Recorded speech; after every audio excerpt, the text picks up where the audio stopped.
Sheila's out, so everybody else ready? Yes. You ready back there?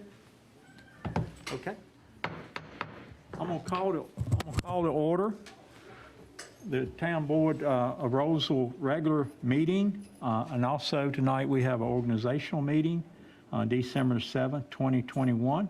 If everyone arise for the Pledge of Allegiance, and then we have a pastor from Raleigh North Christian Center, Dr. Jeffrey Chapman, if you would open us in prayer tonight. Thank you. I pledge allegiance to the flag of the United States of America and to the republic for which it stands, one nation, under God, indivisible, with liberty and justice for all. Step up. Be fine. We can bow our heads tonight. Father, we ask you, God, that you will bless this board, Father, that the role that you have them to play, Father, be very strategic in moving this city, Father, in the direction that you've called it to be.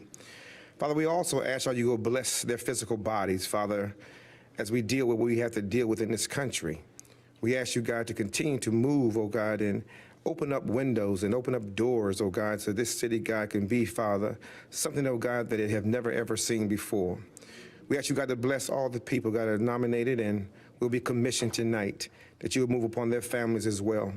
God, govern us in the way, God, you have called us to govern. We bring down heaven upon earth.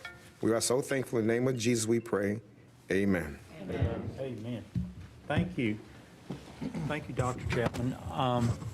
For I guess the people in the audience to know, Dr. Chapman, he's our new commissioner, Dan Alston's pastor.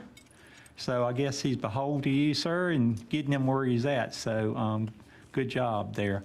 And with that, I would say, our first item of business is our organizational part of it, organizational meeting. We do this every 2 years after election, in swearing in the candidates that the people chose to represent the town for the next 2 years. And two of them is returning, Commissioner April Sneed and Commissioner Paul Vilga. Welcome back, and you have served the board really well, and great to have you guys back on the board. And we do have a new commissioner, first time Commissioner-elect Dan Alston.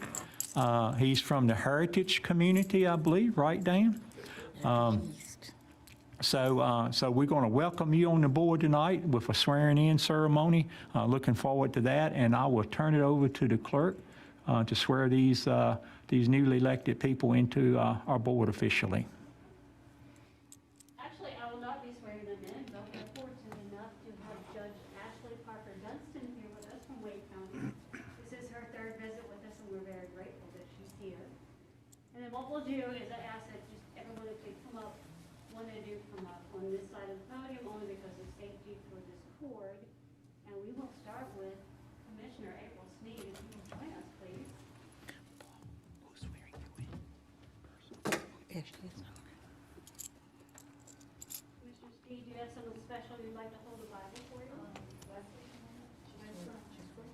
He's special. I would hope so.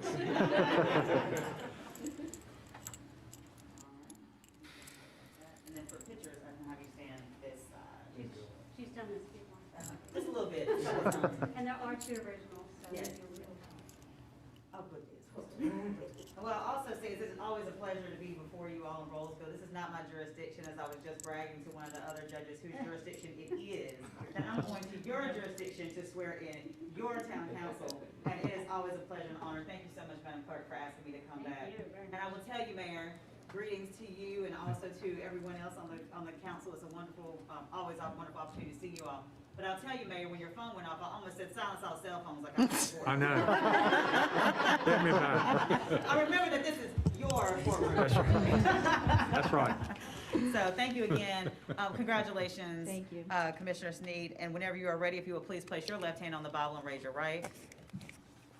And if you will repeat after me. I state your name. I, April Sneed, Do solemnly swear do solemnly swear that I will support that I will support and maintain and maintain the Constitution and laws the Constitution and laws of the United States of the United States and the Constitution and laws and the Constitution and laws of North Carolina, of North Carolina, not inconsistent therewith, not inconsistent therewith, and that I will faithfully and that I will faithfully discharge the duties discharge the duties of my office of my office as Commissioner as Commissioner of the Town of of Rolesville the Town of Rolesville Board of Commissioners, Board of Commissioners. so help me God. So help me God. Congratulations and welcome. Thank you very Yes, much. ma'am.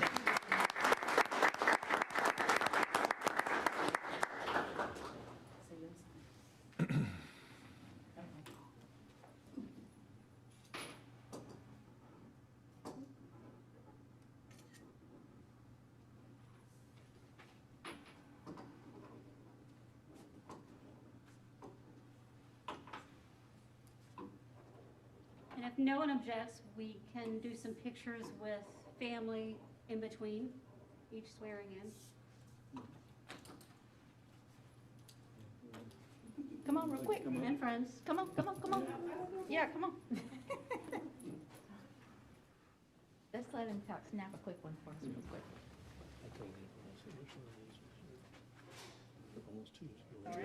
Sorry.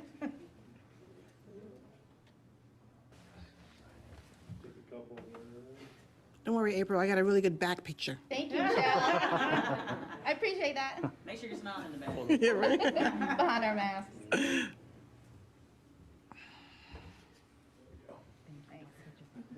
Thank you. All right. Commissioner Vilga, if you'll join us, please.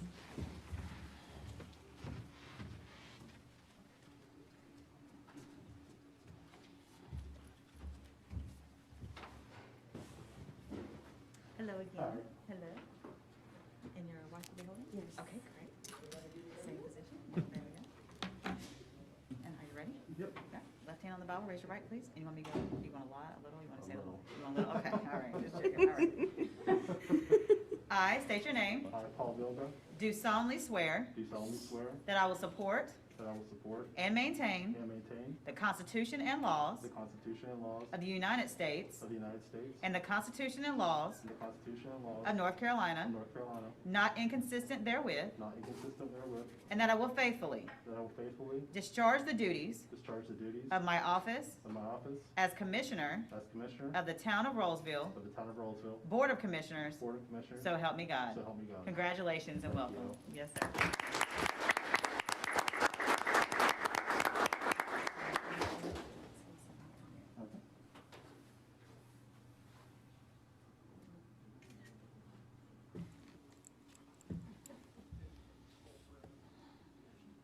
Way to go with the left hand, Paul. The right's upside down. So do I, so do I. It's eligible.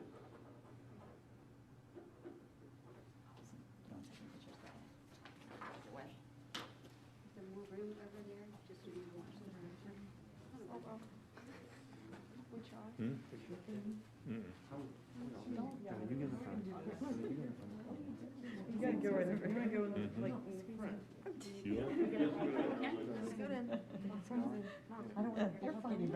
Daughter is.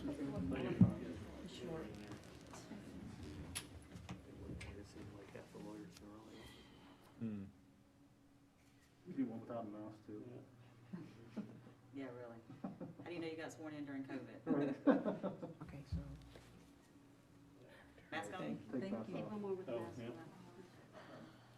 Do we have to do it? Oh, no, no. Want to do one? Oh, no. You can just say something about, how much you enjoy it. Okay. So we have to thank you for being your assistant. Not that I have to do anything. Yeah. Which is not good with Congratulations, me. Paul Vilga. Take it, you are taking notes so you know how to roll this. Congratulations, Paul. It's all about. So Paul, I think you're cruising into exit from your April. We get Veronica? If you don't mind switching rooms. Yeah, we gotta do a transfer because of COVID protocol, the space we have is not. Yeah, Michael. You guys don't mind going in there? Indoor, outdoor? I like to say it's your wedding day. You only get one good one, you know? Thank you. Absolutely. You have to do it. Absolutely. Wherever they can go, chief. I said it's like your wedding day. You're swearing it's Yep. your wedding day. So you do whatever you want to do. Okay. I love it. Gorgeous. That's why Hey, I did it Dan. last night, more white. Dan? No, no, it's okay. You just want to get a picture that way. That's all. Just want to get a picture. I know, right? Oh, Made it stop. what a pretty dresses. Bring the girls up. Whoever, boys, girls. Did you bring everybody from Texas? Damn. Did you bring everybody from Texas with them? Oh my gosh. So you're gonna stand right here. They look cute, don't they? Dressed like mom. Sweet, there you go. Perfect. School place. Mon- You ready? You want little bits like everybody else? You want little bits like everybody else? Okay, perfect, okay. All right, if you'll please place your left hand on the Bible. Because you'll forget otherwise.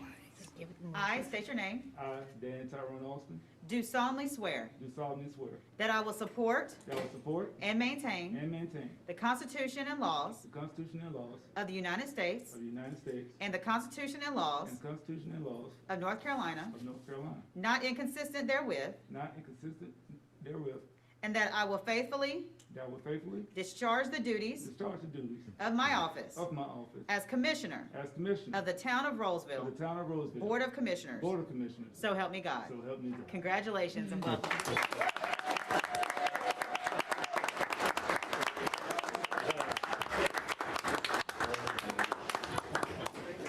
Oh, how sweet. Man, oh, Gotta get man. past the hug. That's something. That is good. I'm in the family.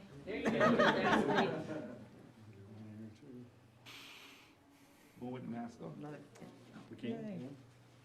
Oh, she did take it off. She did take off her mask.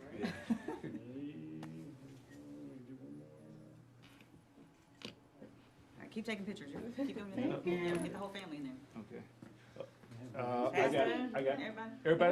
everybody can Yeah, we'll come? do one with everybody. Okay, all right, everybody. You made the face this way. For them to face that way, everybody Yeah, stay you that can't turn way. that way. There we go. There we go.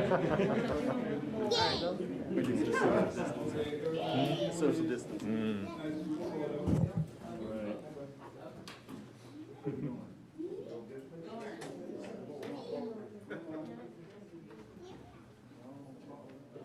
Good luck, Michael. Thank you. Mhm. Oh, yeah, we can do it. Oh, wow. Down on the table. Yep, just a little bit in on that side.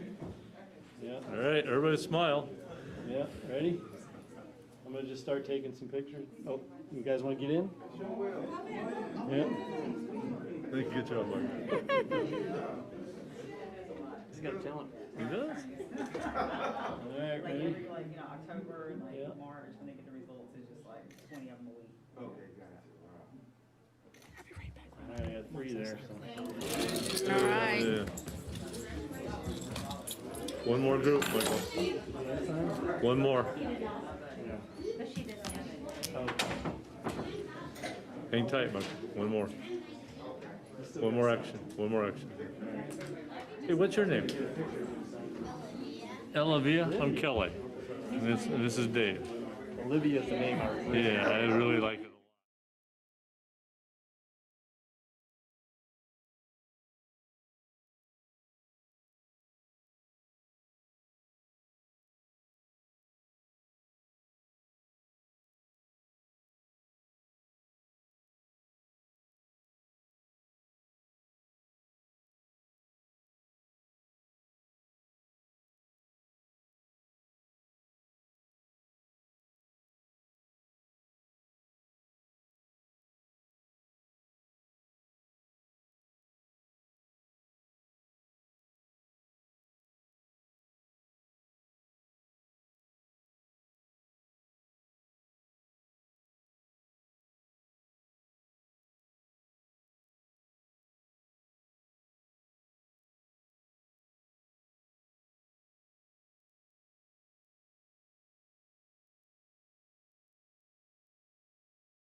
for coming out to Rolesville. I'm not sure how many times you did this, but I believe it's probably safe to say you've sworn in the whole board at one point of time. So thank you so much for coming out and and you may have said it for people watching. Mayor Dustin is Wake County District Court, 10th District, Judicial District, I think. So welcome and thank you for coming so much. Thank you so much. It's an honor. Appreciate it. Thank you. Congratulations again. Thank you. All right. Welcome to the board, Dan Alston. Thank you, sir.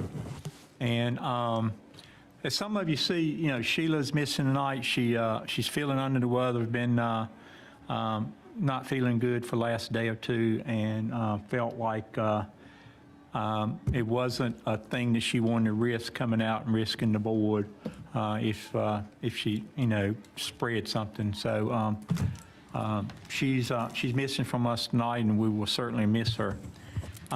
So we got a new board. Actually, always the first item of a new elected board is to select a mayor pro tem.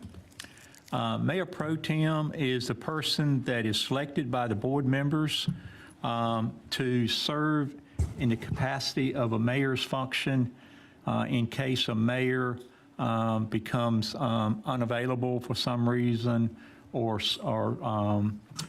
due to sickness or anything like that. It's a person that can step in. Mayor Pro Tem will serve a undetermined amount of time until the next organizational meeting, which will be 2 years, unless the board decides to change the Mayor Pro Tem, which has the authority to do that at any time. So at this time, it's the board's prerogative to elect someone to serve as Mayor Pro Tem. I know Commissioner Medley has served for 2 years now and has done a great job. Appreciate the service that you have done 2 years. And if you get reelected, I'm sure you will serve graciously again, and that will be a great thing. But like I said, it's up to the decision of the board. So I will open it up for any nomination appointment for 2022 Mayor Pro Tem. So first, let me just restate something that he said, not if, but when. I run and when, not if. Gotcha. Okay, so it's been a pleasure serving at the leisure of the board as the Mayor Pro Tem. I thank you, Ronnie, for your leadership for the past, really 6 years for me, 6 years as a commissioner, 2 years as Mayor Pro Tem. And traditionally, every 2 years, we do pick a new Mayor Pro Tem. And over the years, I'm watching Mr. Commissioner Vilga over here and what he does and his passion for Parks and Recs, especially, and, other important aspects of being one of your town leaders here in Rolesville. I just feel that Paul would make a very good Mayor Pro Tem. And so it is my vote. Me personally, I would like to nominate Paul Vilga to be the next Mayor Pro Tem. Thank you. And I would like to second that motion. Awesome. Okay. Thank you, Commissioners. Appreciate that. And I got a motion on the floor to nominate Commissioner Paul Vilga as Mayor Pro Tem, and a second from newly elected Commissioner Dan Alston. Is there any other discussion from anyone? It's a lot of work, Paul. I'll always say the Mayor Pro, because I served 8 years as Mayor Pro Tem off and on, back and forth. In my 18-year term as Commissioner, I served 8 years. And I always said, ask me, what is the role of the Commissioner of Mayor Pro Tem? And I said, I really don't have one unless one of our dump trucks hits the mayor. I will be busy if that happens. Or street sweeper. So, Or street sweeper, right? so, I hope that doesn't happen to me. So thank you very much. Any other discussion? Okay, I'll call for vote. All in favor, say aye. Aye. Any opposed? Not hearing any. Congratulations, Paul. Congratulations. And I think you have to be sworn in also. So, Madam Clerk, are you going to take the honors of that?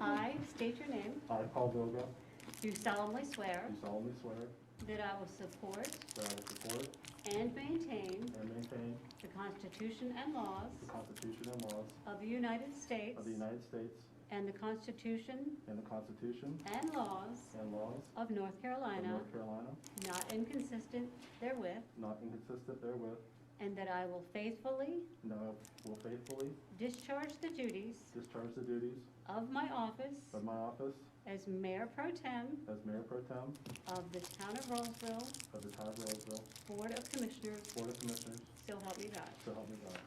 Congratulations. Thank you. Congrats, Paul.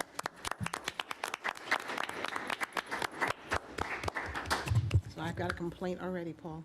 Pass the mayor, go straight to you. No, I'm only kidding. I don't have a complaint.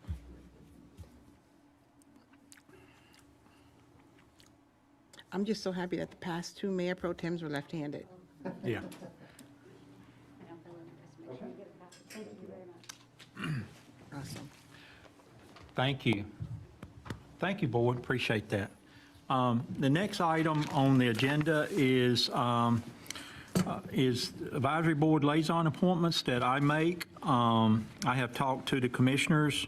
I will keep commissioners, you're doing a great job. I know Commissioner Medley works with the planning board and works very hard, attends all the meetings.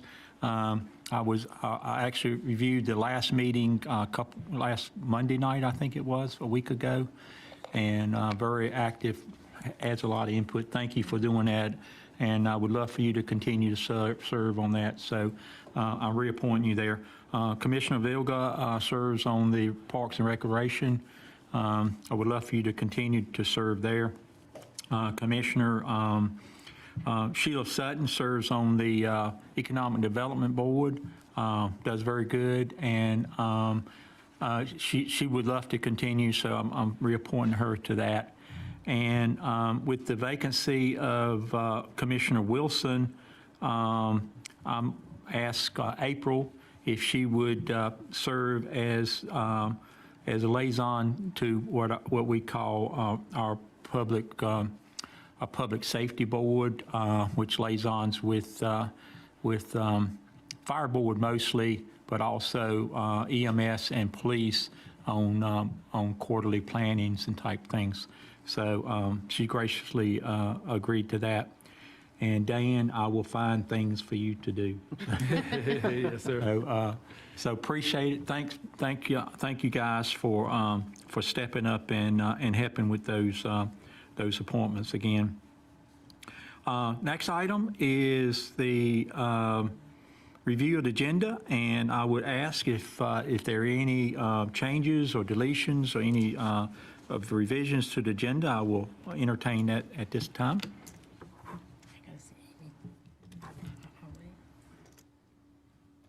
Anybody, anything? No. No? I entertain a motion to approve the agenda. I make a motion that we approve the agenda as is. Any second? Second? Got a motion second. Any other discussion? All in favor, say aye. Aye. All right, motion carries. Thank you, board. Public invited to be heard. Anyone signed up, Robin? No one signed up. This is the time, anything online come in, anything over the internet. This is the time the public can be heard on any items that is not on the agenda. Step forth and we can be certainly here from you for 3 minutes. Anybody in the audience would like to speak to the board tonight? Even though you don't sign up, I entertain that. All right, not hearing any, thank you. Appreciate the guests that come tonight. Always good to see people out there, and thank you for coming. The next item is the consent agenda. There is some minutes from 3 meetings, November 4th, 10th, and 16th. You'll be approving the rezoning of MA 2105 and annexation case, ANX 2104, AMX 2105, AMX 2106, that is asking for public hearings, and planning board appointments. We usually don't do that on consent agenda, I don't think, do we? Probably need to pull that one, I believe, right? You got a report on that? I do, actually, and I do have some questions. that I All right, just so want we'll pull, if we would, let's pull that one. Right. And the budget amendment, some additional rollovers. So I would say let's pull 6, and we'll talk about it right after the approval of the consent agenda. Anybody else have anything they would like to pull from this consent agenda? I'd like to ask a couple questions about number 7. Sure. Go ahead, this is a good time. Okay. I don't know if they need to, yeah, Amy can answer them for me. The additional rollovers that were there, I saw that that was something that had been inadvertently looked over. So is that in addition to what was already, I guess that would be in addition to what was already submitted for us? Was that amount already budgeted for? Right, so what the rollovers are is where you budgeted funds in the Yes. previous fiscal year. The projects were started, the money encumbered, but the projects didn't finish out, or we didn't receive the invoices. And so when that money wasn't spent by June 30th, it fell down to fund balance. And so because budget appropriations are for 1 year only, that budget authorization expired on June 30th. And this is what we talked about before that we had already done? Right, so this Okay, is just okay. reappropriating those funds. There was some issues with the vendor. We didn't realize Okay. there were some additional bills, so. Okay, I'm good, thank you. So can you just define fell down? I'm sorry. I said, can you define fell down? So, yeah, sorry, that was a highly technical term, wasn't it? So what that means is at the end of the year, right, at the end of the year, it's just like your personal budget, right? If you take a snapshot at any one time and you look at what your income is versus what you've spent, if you brought in more money than what you spent, what's left over sort of goes to savings. That's essentially what fund balance is. So when I say fell to fund balance, it means it became unappropriated. So it was no longer authorized for staff to spend. And it fell or became fund balance. Just so you know, I knew what that meant, but I wasn't sure if everybody watching knew what it Yeah, meant. no, that's But good. thank you for explaining it. Sure, Good point, Michelle. yep. Thanks. Okay.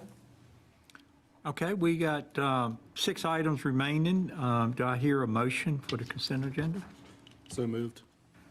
I got a motion to approve by, I second the motion. and a second from Commissioner Alston. Is there any other discussion? If not, all in favor, say aye. Aye. Motion approved. Thank you, board. Appreciate that. And we pulled the planning board candidate appointments. I think, Michelle, you kind of have done those interviews and got a recommendation to the board. Right, so that I don't pronounce the names wrong. Well, maybe I won't. Okay, so after having the interviews with all 4 candidates, the 2 candidates that were looking to retain their seats seemed, definitely wanted to retain their seats, and they seemed the, what's the word I want to use? They were the more experienced candidates to continue moving forward in those positions. So it will be my recommendation that we continue with, what is Renorta's last name? Renorta Pryor and Mike Moss in those roles. The other two candidates were fine as well. You know, we didn't have any issues with who was in the ETJ, who was applying, who wasn't. They were just the two best candidates, excuse me, to continue in that role. Renata, I will say, came in a year and a half or 2 years ago, so she finished somebody else's term. And Mike had been there for a little bit, and he had wished to continue his term. And they bring really good, how can I say this? They bring really good skills to the roles that are needed on that planning board. That's a really good planning board that's in place right now. So, do I bring up the educational piece now or later? Later, let's Later? move on this, so. Okay, so that would be my recommendation to two of those candidates. Are you making that recommendation in form of a motion? Yes, so, So from the committee that did the interviewing for the planning, planning candidates, planning department candidates, planning board candidates, is there any second to that recommendation? I'll second. Okay, got a motion and a second. Is there any other discussion? If not, all in favor say aye. Aye. Appreciate that, and thanks for the work on that, Michelle. Appreciate you taking time to meet with those and kind of make a great recommendation to us. So appreciate that very much. There's two actions, actually three on our agenda tonight. The first one is text amendments TA 2101 and development ordinance technical amendments round one. I think by implying round one, we probably should expect to see 2, 3, 4, or whatever, but we know it is the first one that we're seeing, right? Yes, it is. Thank you, Mayor. Good evening, Mayor and Commissioners. Yes, it's important to be somewhat fluid with land development ordinance technical amendments. These amendments are necessary to have effective administration of our development regulations. So we've been working on round one for a few months now. You first saw them at your October work session. We also went over them briefly with the planning board at their October meeting, and they were presented at the November meeting. And here we are tonight to have the presentation, public hearing, and your decision. What I'd like to do with this presentation is go through each amendment and see if you have any questions or comments on the amendment individually or each item. There are 15 different items. Thought that'd be easier than jumping around, if that is okay with you all. So the first amendment is to take information from the town code of ordinances and put it into the land development ordinance. And that is information to add to what's in the planning board section. And the proposed amendment to define membership, terms, and voting rights. And you have that in your packet. Did you have any questions or comments on that? Good, great.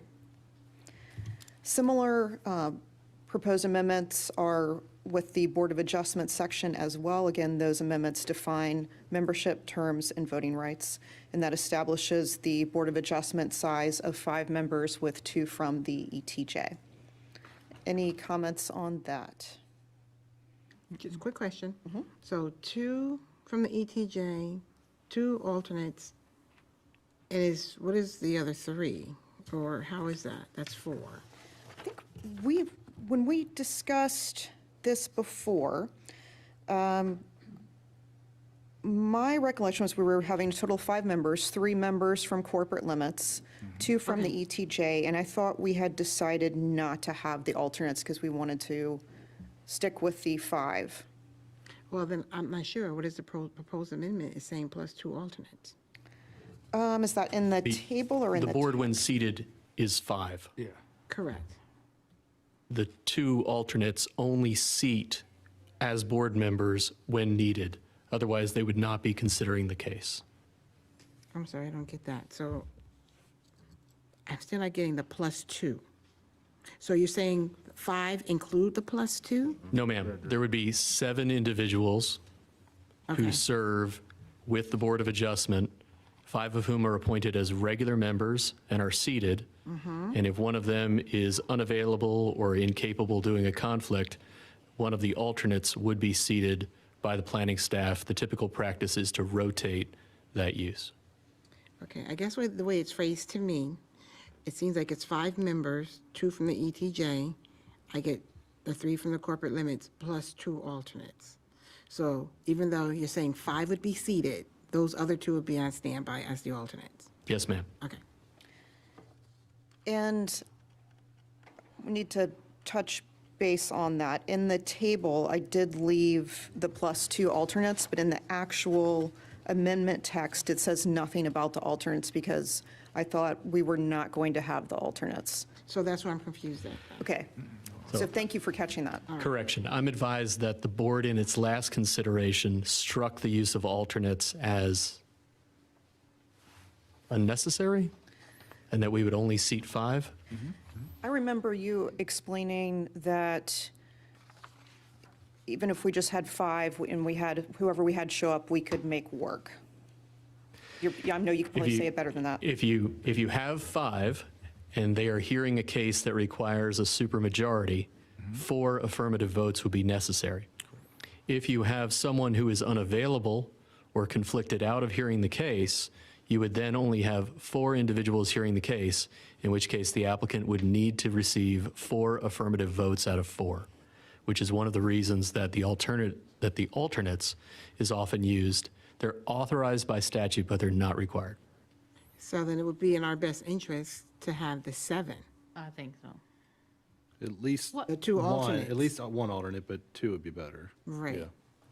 So how does this get readjusted then? So it's the 5 members plus the 2 alternates as written for the proposed amendment. So why were they strict, why did we strike them in the first place? I remember that happening, but I don't remember why that happened. I would like to go back and review the tape. One of the concerns was that we don't use our Board of Adjustment very much currently, and it is difficult to staff That's right. a little-used board. That's right. It was also raised that we may use the board more often in the future, which might require changes. So should we come back to that one and not accept this one tonight? So as you can, I would advise that something be adopted this evening, as currently we have a blank space in the LDO. My advice would go with 5. plus, How it works. And then if you think at some point in the future you need 2 alternates, you can come back. okay, so if you need 2 alternates on a particular night because 2 people cannot show up, so does that put everything on hold until, so I don't think that would be a good idea then to put them on hold, to leave it at 5. But I think I might be missing something there. The typical Board of Adjustment in a case where the entire board cannot be seated due to an absence by a member, not a conflict of interest because that's not going to change by delay of a month, will offer to the applicant the opportunity to have his or her case continued so that they might have the opportunity to have the full board of 5 be seated. Obviously, if you have 7, 5 seated for the meeting and 2 in the audience, you never have that problem because someone can rise to the occasion and serve. So that's why I would say 7. 5 Yeah. and 2. And like I said, even if it's hard to get people on that board, even if we go with 1 alternate minimum, we should have somebody that's can step in to make everything fair for whoever's getting their case heard. Well, 1 is a whole different number than the 2 that's in here. True. That is a motion that the board can make and follow the public hearing can adopt it. So whenever we get ready to finalize this, just make that amendment. The amendment being, That we'll Either have 1 or 2 alternates. Yeah. alternates, If you're okay whichever with you 2, guys. if you're okay with 2, if they're that hard to come by, I would go with 2. okay. But if they're, so even if we don't have to, if they're that hard to come by and we still have 1, it's still, we can still move forward. Do we have It to would- have 2 in? It would be an seat? authorized vacant position, and often there are vacancies in appointed boards, as we all know very well. That's what I feel. So we lean So towards just 1 or you- 2? You 2. Yeah, do Right. 2. That's fine. Okay. Yep. All right. Okay, great. The next one is General Commercial Development Standards, and this is the proposed amendment that was inspired by Walbrook and that we've talked about before. So the proposed amendment is to allow a setback reduction up to 65% within the Main Street corridor if buildings and community gathering space define at least 2/3 of the frontage. So there's a building and green space along the street frontage. And along with that, vehicular surface area, like parking areas or drive aisles, are limited to 1/3 of the property frontage. And then a minimum 10-foot wide sidewalk or multi-use trail is provided. And at least 2 of the following provide enhanced landscaping that exceeds LDO standards by 25%, include a private community gathering space at least 1,200 square feet that is publicly accessible, or integrate art installations visible from the right-of-way. And Mayor, you asked a great question at our work session back in October, and you wanted to know about unintended consequences of setback reductions around the entire property. And I have been pondering that throughout this process, and it finally clicked for me this morning. I know it's a little late, but I think I have an answer for you. So put something for you to consider when you make the motion at the end. Let me go back to this one for a minute. So the setback reduction up to 65% within the Main Street corridor. So within the Main Street corridor is key. So how is the Main Street corridor defined?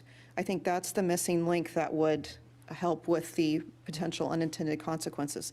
So I would propose that the Main Street corridor is along the street frontage and then 300 feet down connecting side streets.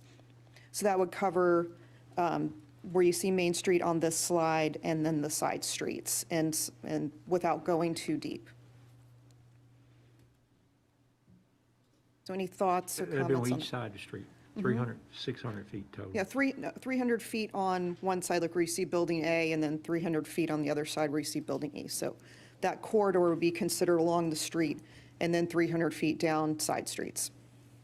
Would you have to define that somewhere? Yes, we would need to add a definition to Chapter 11 definitions for Main Street corridors to go along with that. That's my suggestion to address what you brought up before.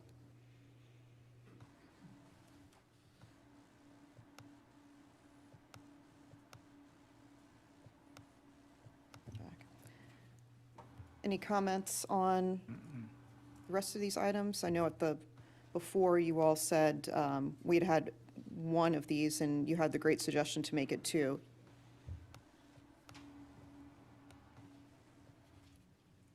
Anything else? Okay. The next one, we talked about activity center and neighborhood center minimum size.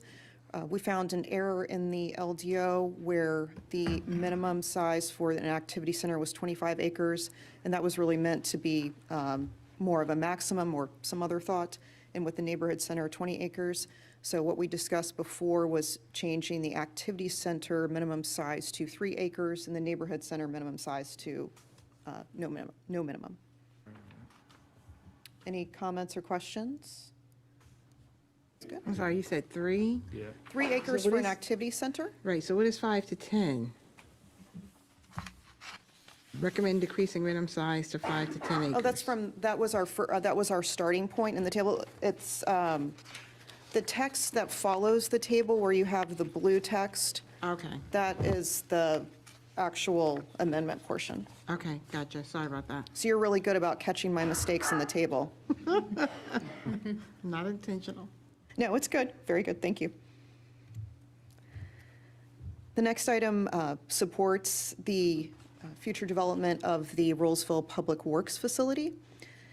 Right now, we need to add public facilities as one of the allowable uses in the watershed overlay. And we need to add public facilities in the permitted principal use table. So the amendment is to add public facilities under civic uses in general commercial, commercial highway, office and professional, general industrial, and business and technology. Any comments there? All good? No, I agree. The next item was inspired by Carolina Legacy, and they actually no longer need this amendment. However, when reviewing it, we thought it was a reasonable use to add to the use table. So right now, recreation indoor and recreation outdoor are not listed as permitted uses in the office and professional district, but those are listed as permitted uses in similar districts. So we recommend adding recreation indoor and recreation outdoor to the office and professional zoning district. And you said that was inspired by Carolina Legacy, that's the volleyball? Yes.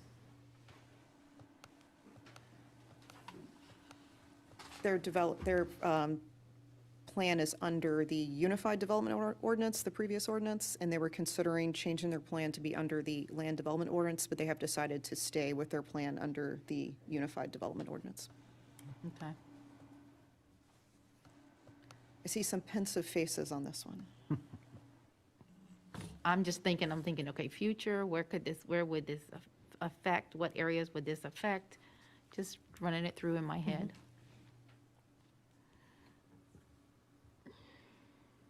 Okay to move on? The next section, temporary signs. The majority of the temporary signs section, section 11.4 in the UDO, was left out of the LDO. We're proposing to reinsert this section into the LDO, and we would like to revisit this in the next round of LDO amendments and go through it with more of a fine-tooth comb.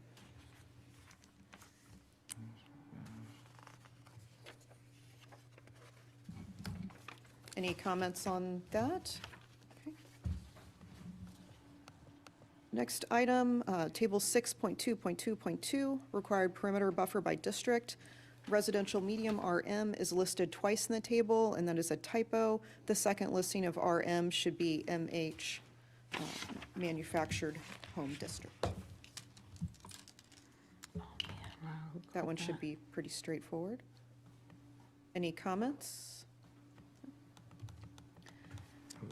Section 6.8.1C, design standard exemptions. Right now, the LDO says that architectural design standards do not apply to buildings under 5,000 square feet. And an example of a smaller building would be like a fast food restaurant.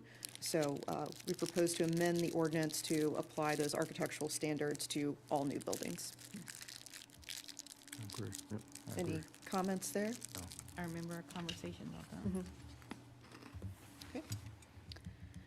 So in Chapter 6 Development Standards, the LDO right now does not include any minor modifications, and we propose to add some administrative minor modifications that can be made by the planning director or land development administrator. And one comment, well, we got two comments in this section from the planning board. One, they recommended adding the word minor adjustment before each item, and we have 3 slides that we'll look at with those proposed amendments. So they wanted to make sure it was clear that these minor modifications are minor adjustments, so I added minor adjustments to the text.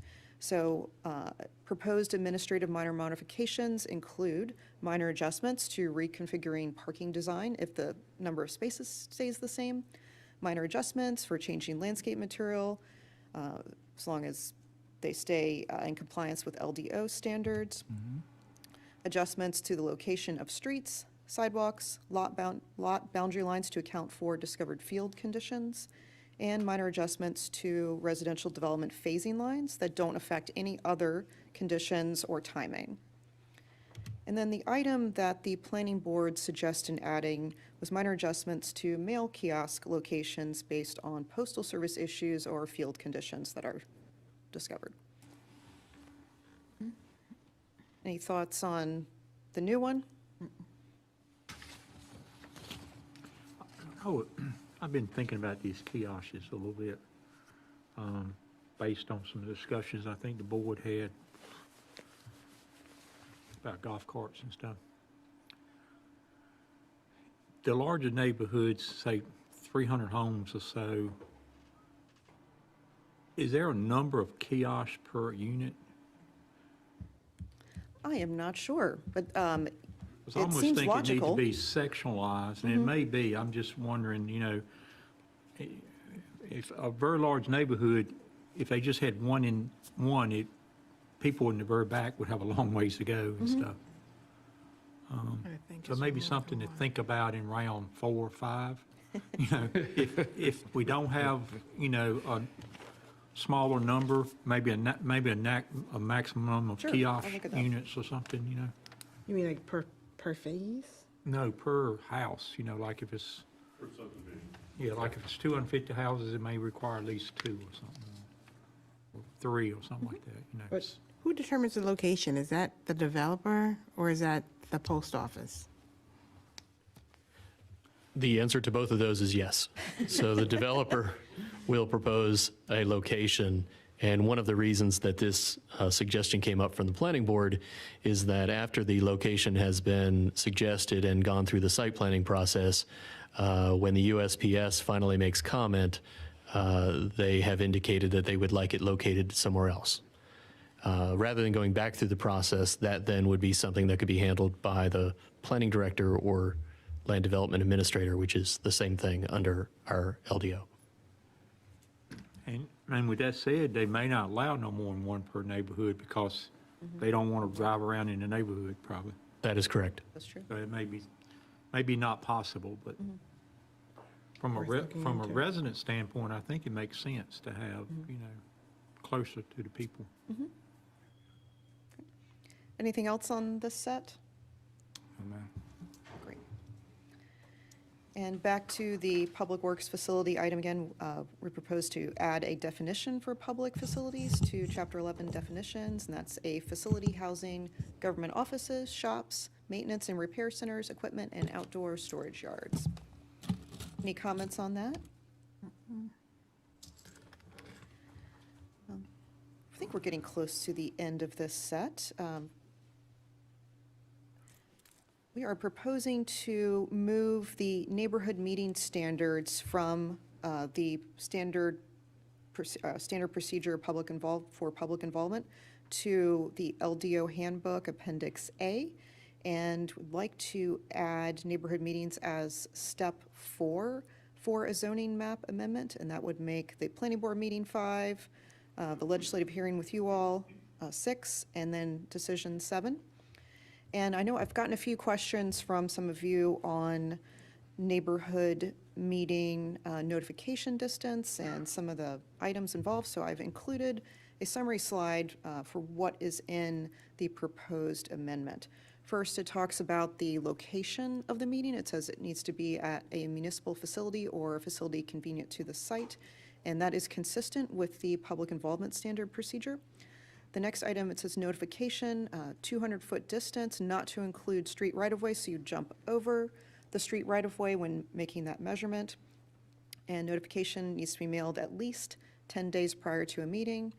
And if you're matching up with advertising requirements, you want that letter to arrive between 25 days before and 10 days before. And then we'd be asking the applicant to provide a certification of mailing. This is reasonably consistent with what is in the public involvement standard procedure. What is different is that I've written it to have the applicant be completely responsible for the production and mailing of the letters. Timing of the meeting needs to be done 10 days prior to the planning board, or everything needs to be completed 10 days prior before the planning board meeting. And the applicant is in charge of running the meeting, and that list of attendees and minutes needs to be provided to the planning department, again, 10 days prior to the planning board meeting. And I've gotten a few questions and comments on notification distance. So I've included the notification distances for some of our neighboring communities. Raleigh has the smallest with 100 feet. Cary has the largest at 800.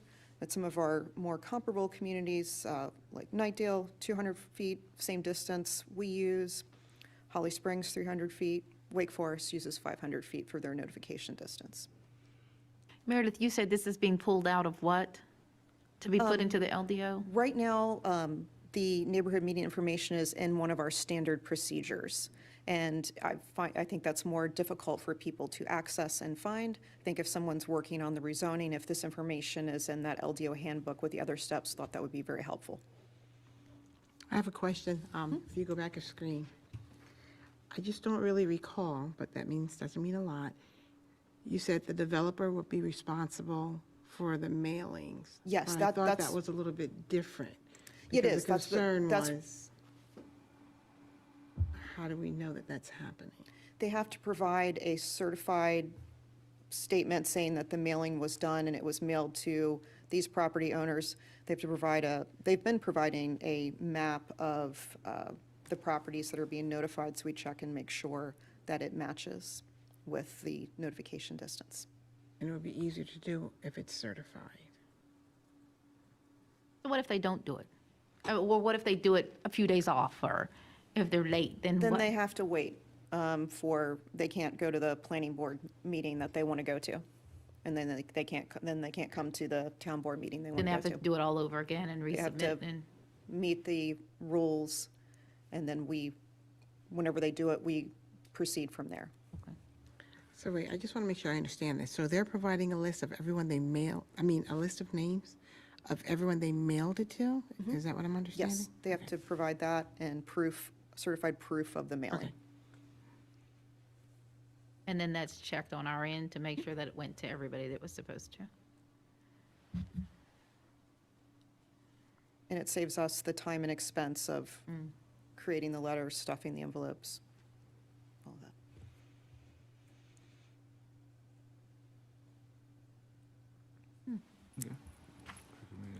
Procedures. Could you go back to the listing of the distances? Sure. Thank you. Feels like you all talked about this a couple years ago, didn't you? 200 at that time. Yeah, I swore our initial one was 100 feet, and we moved it to 200. You did. Okay, You went bigger. right. But it never made it to 200, I don't think. But I mean, it's on there now. I mean, well, I saw it somewhere. I mean, I It's just good. throw one out there that I would like to, somewhere down the line, talk about in Amendment 3, 4, or 5. I think meetings go stale too. Sometimes we don't see a application 12 to 18 months after a neighborhood meeting. And I want to think about, I'd like to have us all think about eventually, is there something that maybe, if it's 12 years and all of a sudden they come back, is it good for them to rekindle it again and say, we're coming back and things are live? Because sometimes I see something in front of you that's had a neighborhood meeting 18 months ago. Because it's taking that long, right, to get through the process or such. But there's no real going back to the neighborhood and saying, well, here's what's happened over the 18 months. Report back to that neighborhood and having their neighborhood meeting, so. Is there a way we can circumvent that? I really haven't spent time, we talked briefly about it, but we haven't really pinned that down, but I would like to come back to that in our next amendment if that's possible, and let us think through that a little bit more. I wasn't even thinking that it could take that long, but I know that thinking about it now, yeah, it does. 18 months in part, or 14 months or something, and then the neighborhood forgets or changes, right, and such, and then you had to hold the neighborhood meeting here because they held it so long ago. Right. So, if you're okay, I don't want to create that tonight, but I'd like to add that to our round 2 or 3. I think so. I think it's a good idea. Definitely, because I wasn't even thinking about that. I thought this was all right before things were going to happen, That's not the the intent. initial. The intent is, The intent. but sometimes they make changes and so on and so forth, that takes a while. Okay. Staff does recommend approval of the whole package, text amendment 21-01, LDO technical amendments, round 1. And the planning board unanimously recommended approval of this package. And they did a fantastic job of finding a bunch of typos and corrections that have been corrected in the report you have. You were there, Michelle, right? And I saw them, but I didn't think it was worth mentioning, but I guess it was. No, so- it was very helpful. It's Yeah. very helpful to have those good sets of eyes. And then they we looked did. at the suggestion for adding the relocation of the mail kiosks. And then another comment they made, they wanted to make sure that neighborhood meeting notification letters looked like they were coming from Rolesville or that they were official town business, so people didn't ignore them. So that they suggested having Town of Rolesville return address on the envelopes. Wait. Yeah, I'm they confused. did, but then I thought that it came back, or maybe I'm hearing it someplace else, to not do that, because then that puts more on staff to do that.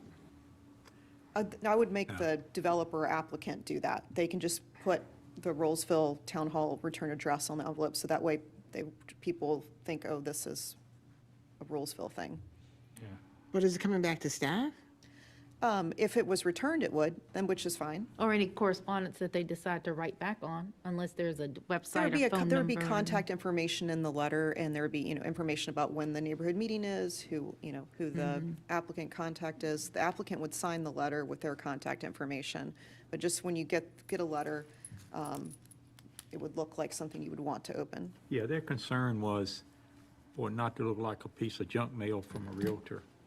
Yes. Wanting to buy your house, or wanting to buy your land, and wanting to do something, But it seems a little misleading, but I do remember the conversation. But as I'm thinking about it, it would seem a little misleading, because they're gonna reach out to staff on that, like you in your department.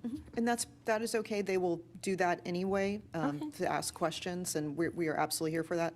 I was just really hoping to save the time and expense for creating the letters and mailing them out. All right. Good. I have a question, Murray, back on the watershed overlay usages. Yes. With like 15 or 16, you don't have to go back. Okay. Just the main question is, are all these consistent with Wake County, what Wake County allows? In other words, I don't want us to allow a lot of things that Wake County would not allow in the watershed. I think it's reasonably consistent with what they would allow, and we don't have a long list of uses that are allowed there. So having something like the definition of the storage area, the functional area, seems consistent. Yeah, I'm looking through them, and I thought most of them was allowed, but I just don't want to, the one that made me wonder, I can't find it right now, but I think it had to do with, There's a family daycare or family care facility. no, I think those things, I've seen those maybe in watersheds and stuff, but it was one to do with the clubs or something, private clubs, like, I'm not sure what a private club would be. It's on page 82, the Yeah, list. yeah, my computer's locking up on me, so. Yeah, I think it says something about private Yeah, it says clubs. lodge or private club. Right, Your private club, that's like an elk club? elk club, or, or maybe a golf club or something. And I don't recall them being used, but, I just want to make sure we're not allowing things that can. Can we do that? Can we allow those things that are not? Well, they have a overall watershed rule, I think, that certain things are not allowed, but I think we could probably, if it didn't, I think we could allow some things that Wake County don't allow, right, Attorney? Sure. And I think Absolutely. a public works facility falls in line with both the parks and public recreation facilities, as well as did I see one for major utility, minor or major utility? Those are governmental type uses that seem comparable. Commercial is not allowed, right? As far as I know. That appears to be correct. A quick look at the R40W and R80W Wake County UDO regulations exclude lodge or private club from that district. That's the only one that you see, or? The staff would need to take it back and do a comparison of all the uses. I mistakenly believe that there was a lodge or private club question, so. Yeah, I didn't recall that one, if you think about, I never remember seeing a private club in the watershed. We could run a comparison on that and bring that back to the board. Okay. You okay with that? Yes, definitely. I don't want us to look like we're rogue out Sure. here in Rolesville when it comes to protecting the water and the environment and all that kind of things. I want us to look like we're, I want us to look like we're better than Wake County is what I want us to look like. And I think we are. I want to make sure we stay like that. So that concludes staff's presentation, and okay for a public hearing. Any more questions, board? Dan, sir. anybody? April? Well, thank you. I think I did watch the planning board. They did a very good job. You're right. They got really into details. You were there.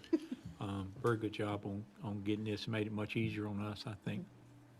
So if there's no other questions for Meredith, if I entertain a motion for. Nope, I have one question, but round it's one. not necessarily this. Yes. Do we have a lot, is there a lot coming up? A lot of LDO amendments? Yes. There will be. I know we're doing it in chunks, right? Yes, we'll do it in chunks. Round 2 is after this one, but it's just one item. We do have several things that need to be followed through on, just going through the whole LDO rewrite process. Whenever you do that, it's such a large undertaking, it's so much work. It's impossible to get it perfect the first time. Yeah. So there And are some adjustments that have to be made. Yeah, and I like the small chunks, I think. And also, fact is, the better we get this thing, the shorter our meetings will be in the future. So, that's the thing to have, really good details that when it comes to us, there's no issues and stuff, so. So these are all the ones we covered in the planning board meeting? Yes, well, we did the other one that we'll do next, but now it's regrouped this set together, so this one is ready for public hearing now. Okay. So, so I entertain a motion for round 1. I think I heard about amending to add the alternates to it, right? 2 or 1? I would say 2. Is everybody okay with adding 2 alternates? 2. And the second thing, we're going to do, take a look at the watershed, or we can cover it in another round if you want to go ahead and approve it as is. Those changes were not part of the notice for this text change, so those would have to come back after notice and a separate public hearing. Which ones? If we were to make changes to the permitted uses in the permitted uses table, that had not been part of this technical amendment chunk. I was thinking we could probably just bring that back, when we do another round. But what about the alternates? Can we add that? Yes, Mr. Mayor, I had 3 items, and would you like to do this before the public hearing or after you hear from the public on this question? I think we'll get all the details worked out and then open up for public. Okay. We would reinsert language into the Board of Adjustment provisions to provide for 5 regular members plus 2 alternates. The Main Street corridor would become defined as the Main Street frontage itself plus 300 feet down each side street. Is that the extent of Main Street through the town, or is that one section of Main Street? The extent of, it would be a section from when you merge off of 401 to Young Street. The whole corridor. So is that the whole corridor? Pretty. Would it be 300 feet from center East Main. of road, either way? Yes. Okay. And finally is to add the planning board suggested language relating to minor modifications relating to kiosk locations. Those are the ones I had noticed. Is the board okay with those? All right. Anything else, comment? Open the public hearing. Meredith, anything for the public hearing you want to enter? No, thank you. Okay, thank you. So anybody in attendance that want to make comments from the public in favor, this is your opportunity for any text amendments. Not hearing any. Any comments from the public in opposition? Not hearing any. I'll close the public hearing. Turn this matter over to the board for consideration. David, you have one more comment? Board, you would be adopting this as proposed ordinance 2021-018, as it is required to be adopted in the form of an ordinance. And you may make amendments to the proposed text that you have here as suggested, as all of those changes are within the realm of the notice that was provided to the public. I entertain a motion. Does a so moved work? Yeah. So Okay, moved. great. I was like, I didn't take my notes on that, and he was rattling it off. Trying to take notes. I'm like, oh my gosh, darn it. I think I heard a second. I second it, yep. Okay, got a motion to approve and a second. Is there any other discussion? Not all in favor, say aye. Aye. Motion carries. And I think you got round two. Yes. Okay, all right. Round two. So some background for round two. In late September, a vehicle crashed into a manufactured home located on Burlington Mills Road. The property owner inquired to the planning department about replacing his home and learned he could not replace it as per the LDO. So the property owner contacted you all and requested an LDO amendment to allow him to replace his damaged manufactured home with a new manufactured home. So staff took a look at Chapter 10, nonconformities, and tried to keep the amendment as simple and straightforward as possible. So Section 10.4.A.5 includes this: if a non-conforming use is damaged by fire, explosion, flood, or other natural cause to the extent of more than 75% of its current value, it shall not be restored except as to comply with use provisions in the land development ordinance. However, a non-conforming single-family detached dwelling, double-family dwelling, and then the proposed addition, manufactured unit dwelling, may be restored or replaced in accordance with the provisions of 10.3 non-conforming structures. So staff does recommend approval of this text amendment based on the fact that the similarity of a manufactured home is like a single-family detached or double-family dwelling. Those are a single or double residential type use. It's a similar type use, and it's not a situation that would happen, we hope, frequently. I just I had know so there will many be questions, and I still have questions on that. Because to me, okay, so mobile home, so when is a mobile home considered a manufactured home? Because I know the question came up, but I'm not sure which meeting it was. A manufactured home, I mean, you're sitting on cement blocks or something, right? I don't know. And then you look at a prefab home. So isn't there like a distinct difference between the two? Yes, manufactured home is what you think of as a mobile home or a trailer, and what the other type of home you're talking about is a modular home, like. But a modular home is a manufactured home. It's made in a factory and brought to the site. So I just feel like that definition doesn't really define a mobile home versus a prefab home. In our LDO, manufactured unit dwelling is what a mobile home used to be. This terminology is typically not used anymore. For a mobile home? Or Right, mobile manufactured? home is typically not used anymore in development regulations. So shouldn't we define it better than just? Or the manufactured unit dwelling is the new term for mobile It's home. already in, yes, it's already in our land development ordinance. As the newest definition of? Right, there is no, mobile home is not used in the land development ordinance. Okay, so then still, Yeah, you're saying manufactured, you could have a prefab. Right. And a manufactured and still sound like they could fall under that, because you're gonna you could pre-make it and move it Right. and put it, or you could drive it in and put it and still do the same thing. and it's going on a foundation, it's Right. not going on cinder blocks. Right. So how do you define that, is what I'm saying? Because I don't feel like, even that night, I didn't feel like it really was, but I'm not saying that there's not just cause for that situation. So it's nothing about that situation, it's more of the definition, which is why I kept asking how many of the mobile homes do we have in Rolesville that will fall in this category of not being able to be rebuilt? So are you suggesting that prefabricated homes is also added to the definition, since that's a different kind of home? But isn't there a different category for that period? It's something. Yes, manufactured unit dwelling is The new term. like a mobile home, like a mobile home, and then But how is it like a mobile home? that's how That's it's what- defined in our ordinance. And by statute.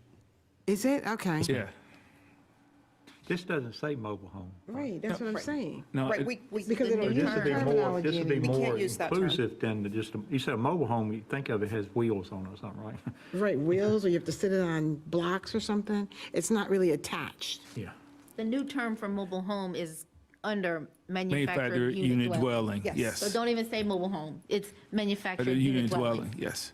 That's right. I think that's right. Okay, so, and again, this has nothing to do with that case. I'm just trying to get clarity on this.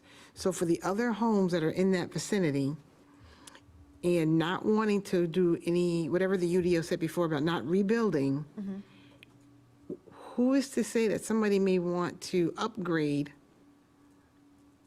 and bring in a new mobile home? I'm sorry, I don't know what other word to use. How do you say yes or no to that? And they would.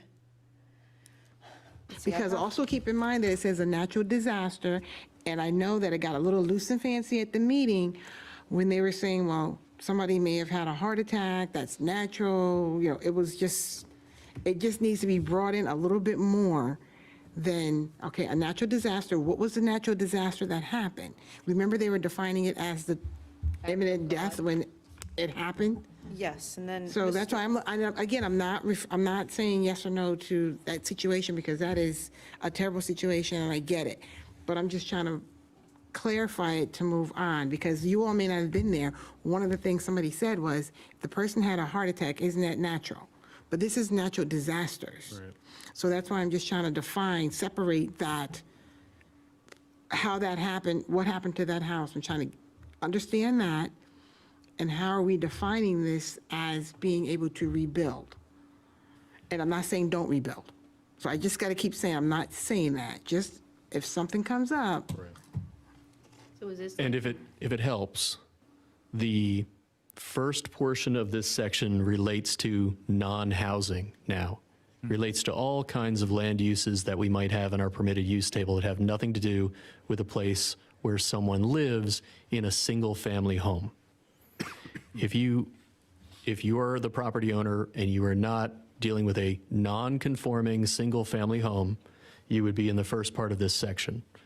If you are in a single-family home, whether that be single-family detached, manufactured home, or a duplex, you fall into the second section, which says you're exempt from this, and you go back up to normal nonconformity regulations, which are in the section before this, which provide for things like you may slightly enlarge your nonconforming use from time to time, so long as your enlargement does not violate the current standards of the ordinance. So you are entirely excluded from worrying about the percentage or the disaster if you are talking about your home. so then what is the purpose of saying that you cannot rebuild if you own a manufactured home unless 75%, I don't know, whatever the 75% was, higher or lower, a natural disaster happens? Does that make sense? If Because your use, whatever your use is, any kind of use, is less than 75% destroyed, you may rebuild it. Okay. If your use is more than 75% destroyed, you may not rebuild it unless you're talking about a home, in which case you may, and you go up to the rules under 10.3. And why it was destroyed wouldn't matter. Right. Because you're excluded from that provision that relates to non-residential uses. Understood. Dave, That's- Meredith, thank you very much. Board, I agree with both Dave and Meredith, and I make a motion that, No, I still have another question on this. Okay. I got to do Yeah, a public I- hearing too. So. Yeah, so, okay, so I understand what Dave is saying. And this is the new change of the 75%. Higher or lower. But my concern is still, so what if somebody comes in and only have 70% of their home destroyed? So technically, they cannot rebuild. No, they can. Anyone at 70%, regardless of whether it's a single-family home, a high-rise office tower, or an equestrian riding facility would be able to restore. This only applies to non-residential, single-family over 75%. Non-residential, single-family, over 75. That's the first part of that provision. So I'm not sure what the example would be, but Of a non-residential. yes, a manufacturing facility that is in a district that no longer permits manufacturing facilities burns to the ground. The community would not, in that case, likely want to rebuild the manufacturing facility because it has seen in its judgment to make that area something for some other use long-term. However, we exclude residential situations as an equitable situation. So we're changing it from what it states now, whereas you cannot rebuild. Correct? That's Currently, what it under the says. current ordinance, manufactured housing did not enjoy that exception. It was placed in the same box as the manufacturing facility that I just named, Right. the factory. Okay. Just wanted to be really clear on it because it was my understanding that the goal was not to continue the manufactured homes in that area initially. But then this situation happened and it needed to be tweaked in order to, because it's something that happened, something unusual that happened, to pretty much fix that, so moving forward if it happens again. So I get that part, but I'm just saying that that didn't seem like that was the case prior to that. Like if somebody accidentally burned down their house and wanted to rebuild it, they couldn't because they weren't, because this was not going to be in effect. And it's a single-family dwelling, right? I just feel like I should write this down as I'm saying it because I feel like I'm losing some of the parts to it. Commissioner Medley, you raised an excellent point, and that was manufactured housing was treated differently than other forms of single-family housing. That was true, and it is true unless this is adopted. And that may have been adopted for the reason, a policy choice, which was that long-term areas that currently have manufactured housing would transition to other forms of uses, such as other kinds of housing or commercial uses. With this provision adopted, in theory at least, that transition would slow in a circumstance where someone's manufactured housing had been destroyed by an amount greater than 75%. That person could put a brand new manufactured home on that spot, and you would, for the hypothetical, have lost the opportunity for that property to transition to a new use. That is true. That's an excellent point. So I guess But I that's think the the hurdle comment- that I have. Yeah, I think the comment the planning board made and what this board consider, they felt like they just wasn't those bad people that would do something like that, you know. No, but see, but it doesn't come down to the person. But it does. It's 14 of them out there, right? There's 14 of them No, out there. I'm talking about the individual who's.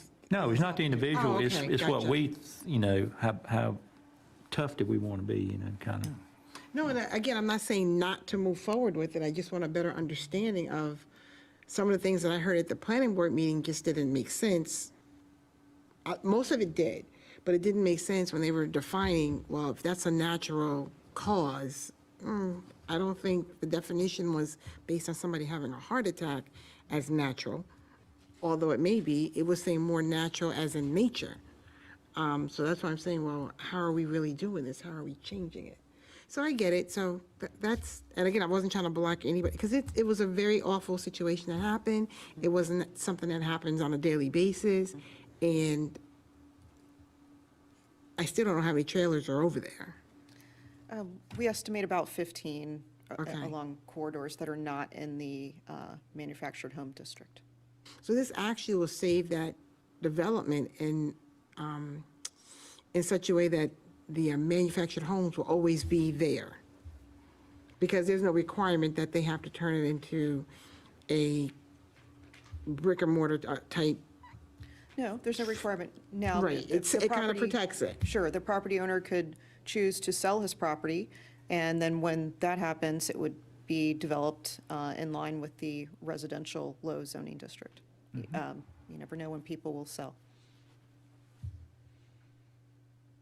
Yeah, and there is a mobile home district just a few feet from that, so it's on this side, On the other side of the street? this side of where they're talking about there. Oh, okay. It's a mobile home district there.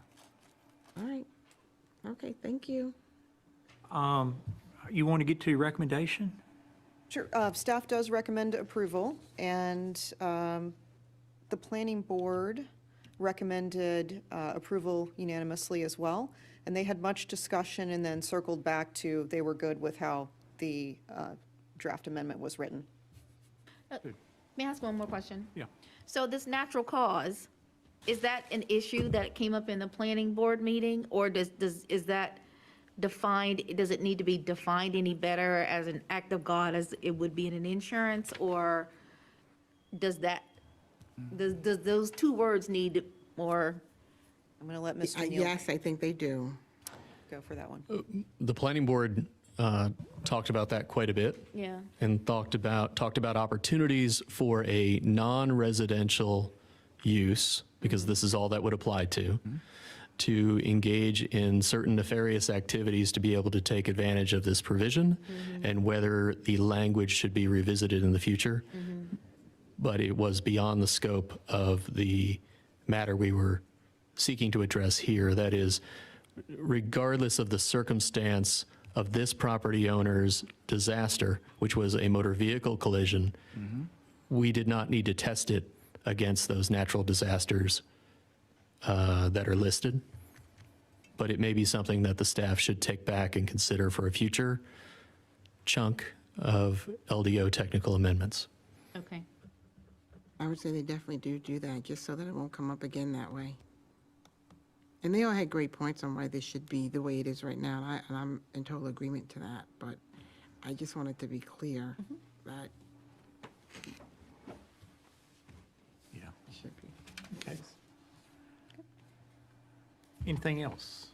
Nothing else from me. Ready for your public hearing? Okay, I'm going to open the public hearing and ask, is anyone in attendance that want to speak in favor of making this text amendment of adding manufactured unit dwellings to the list of permitted nonconformities there? Anybody?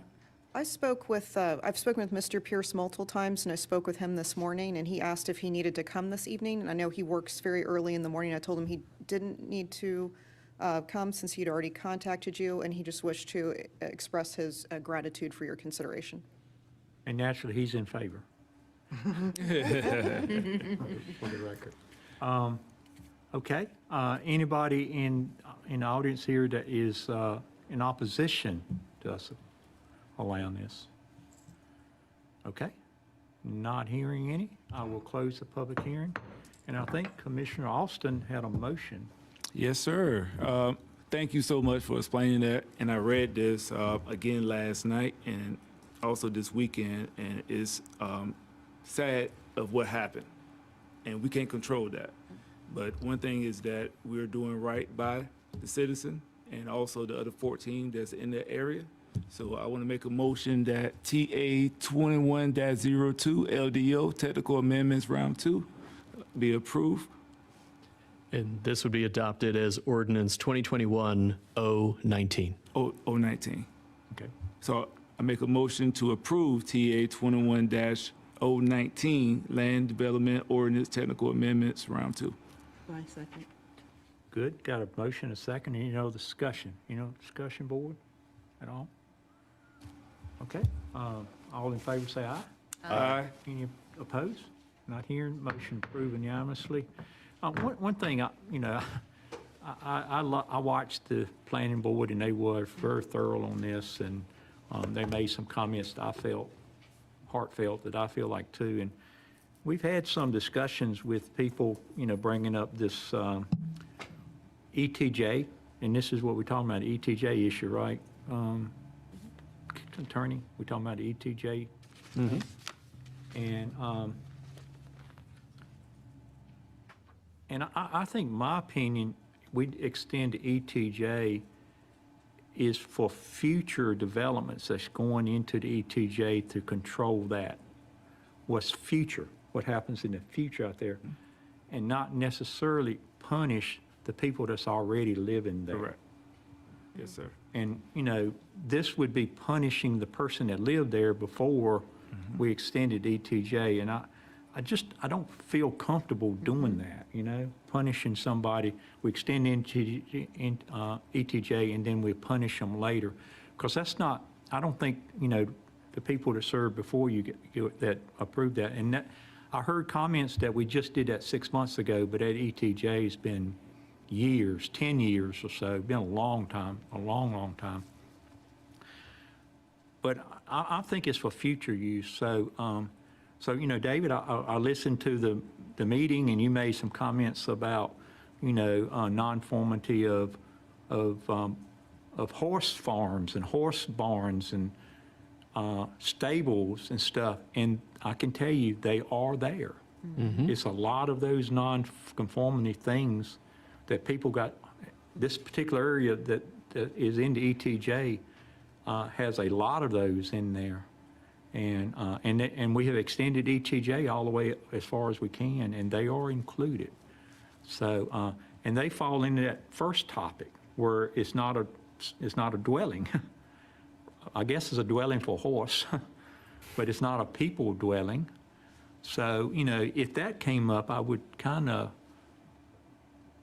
be concerned a 10-acre horse farm if they can't rebuild their stable. So maybe this is something for another future topic, because, I mean, I don't know if you guys agree with me or not, but my thinking is we don't punish the people living there for stuff that we want to control in the future that's coming there. I agree. If that makes sense. I agree. Does that make sense, Meredith? Right, but we have to be very clear on what we're doing and why. And I just felt like there were some things that weren't really clarified from that night until tonight.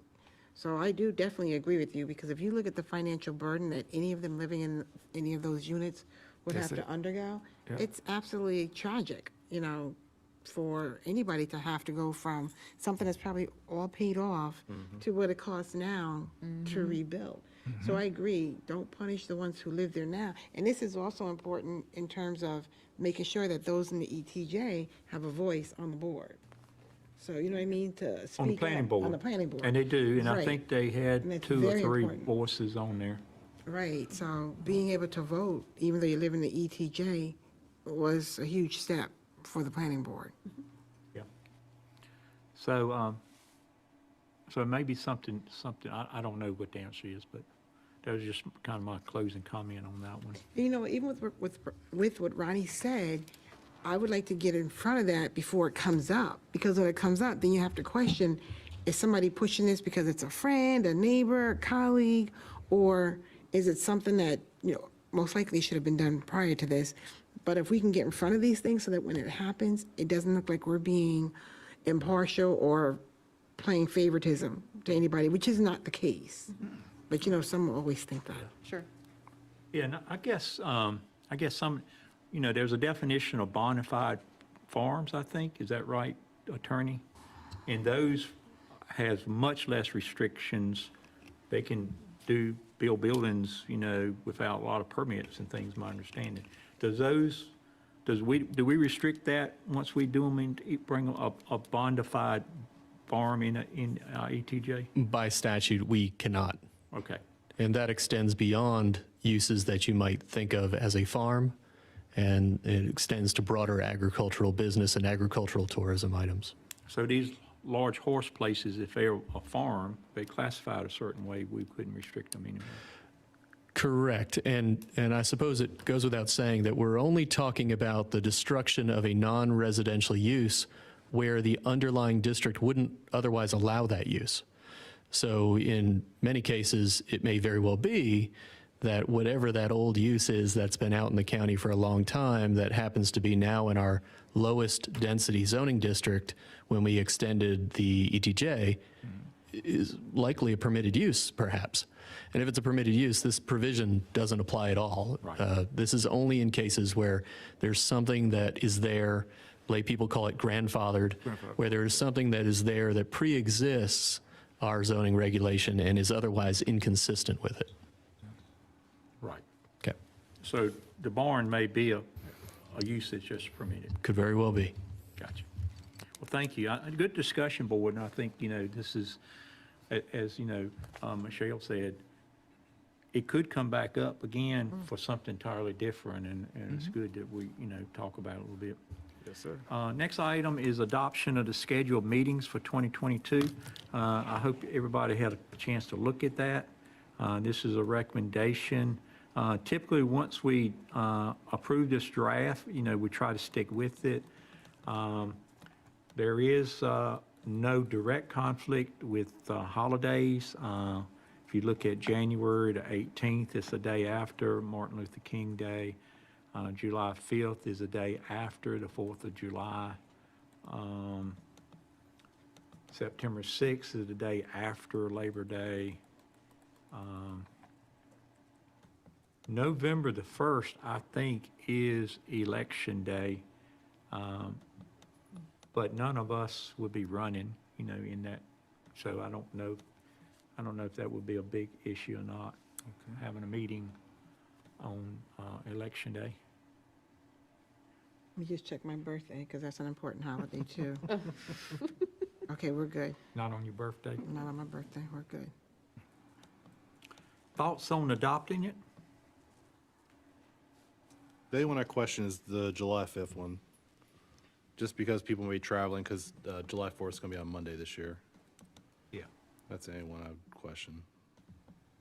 So it's going to be celebrated on basically the weekend before, right? Usually it's like that Saturday? But it's on Monday. I mean the events, like the fireworks. No, it's Monday. Or it's on Monday, yeah. So that's what I'm saying, maybe we move that to Thursday like we've done in the past, just to get it out of the way. Because if somebody's out of town, they could get back right after that. Yeah. That's the only one I really see that, Yeah. I see that too, Paul. yeah. Yeah. July 4th is my birthday. See? So I agree with Paul that we need to place the meeting on that So Thursday. if we move that one to Thursday, that would be the 7th. Yeah. That'd be fine, I think. Staff, any, Just trying to recall, we did Thursday this year, right? Yeah. I think we recall maybe Wednesday might have been better just because but if you want to No, spend that's, more time. yeah, that's fine too. I just think as long as we get it away from that Either one. weekend. It that's just not a big makes deal. that really a short week afterwards. Okay. To get things done. So Wednesday, you're saying the 6th? Wednesday, the 7th might be better. Wednesday the 6th, 7th? Wednesday the Oh. 6th. 6th, Wednesday yeah. the 6th might be better. That's okay with everybody. is that a compromise with everybody? Yes, That works for me. Yes, sir. Paul? Yeah, that's fine. Yep. See any other conflicts? What's Thanksgiving looking like? Oh, that's good. I will entertain a motion to approve the meeting schedule for 2022.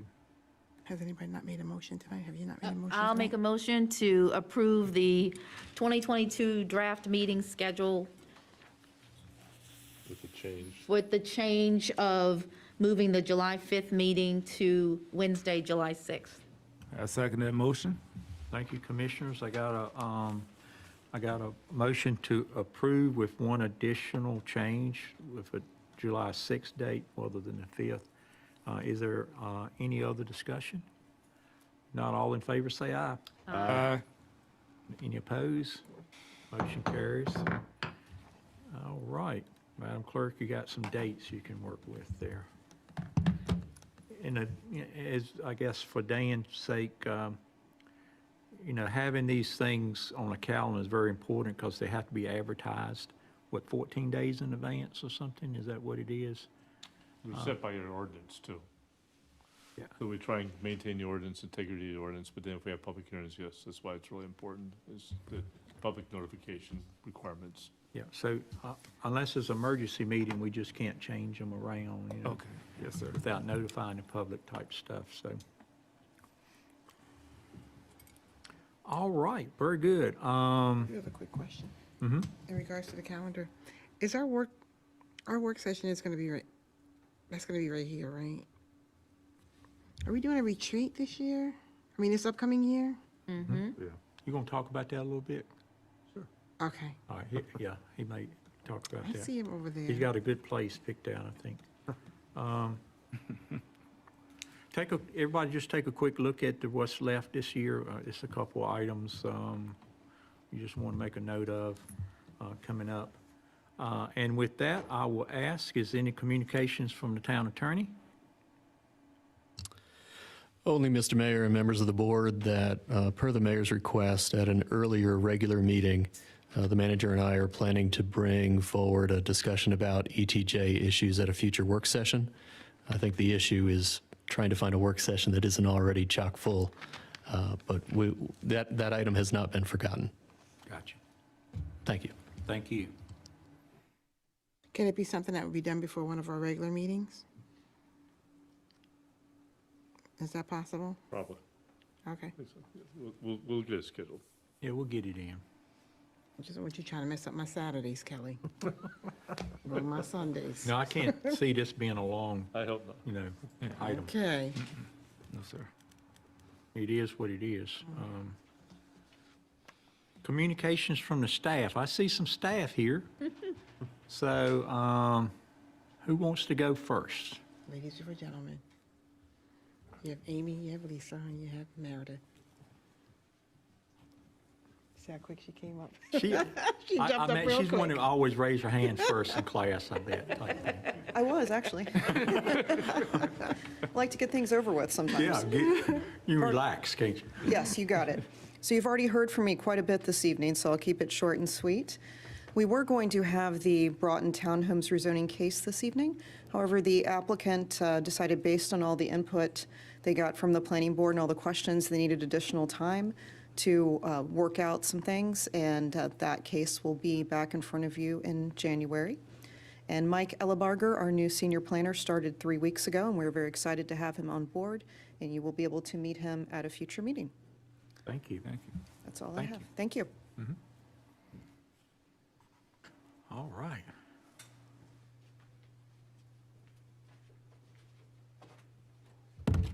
I got chilly earlier. The air was on. So just wanted to bring to your attention a small item. You may not have noticed in last month's or last meeting's agenda and the financial update, it was kind of buried in there, so I wanted to bring it to your attention because it's good news. And that is, if you get a chance, go back and look at the October report for finances and look at the sales tax numbers. So I put the current year in yellow, so they really stand out from previous years. So that is money we received in November for sales tax transaction or sales transactions that occurred in the month of August. It was a pleasant surprise to open that email because the amount we received for the month of August was 33% higher than the amount we received the month before. And if you compare it to the August, the previous year of 2020, it's 70% higher.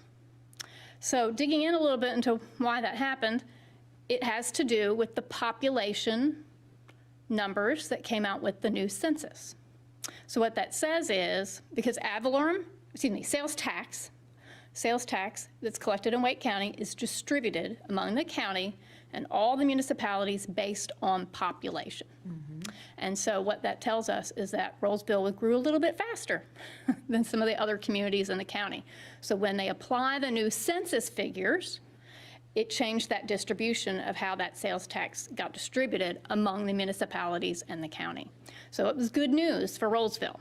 And so I'm probably 9 years too early saying this, but that goes to show why participation in the census surveys is so important. Because the results of those census numbers and the population updates can be very important for how your municipal revenues come in. Can you say what those numbers were? So the amount we received was $224,000, which was 33% higher than the previous month. And it was 70% higher than the same month a year before. So what was it a month before? A month before was 168,000. I think 140 something. Okay, and then a year ago? A year before, I brought that chart, was, make sure I'm looking at the right month, 131,500. So and the reason I compare month to month is because, and you'll notice it if you look at this chart, and this makes sense, is that typically, revenues go up in December, right? There's a lot of sales transactions take place in the month of December. So those, not only month to month is an important comparison, but the same month year over year is an important comparison as well. That's really good, but let me ask you something. Do you think COVID played any part in that towards the end of the year? Well, yeah, so, and that's where, good point, because as we've talked about, 2020 is probably a bad year for baseline comparisons of sales tax, because so many people did stay home, right? So you probably didn't go to the beach or the mountains or somewhere out of state as much as you would have. You stayed at home, and you probably did some online shopping and spending your consumable funds that way. So we did see sales tax receipts rise across statewide, primarily due to people being at home.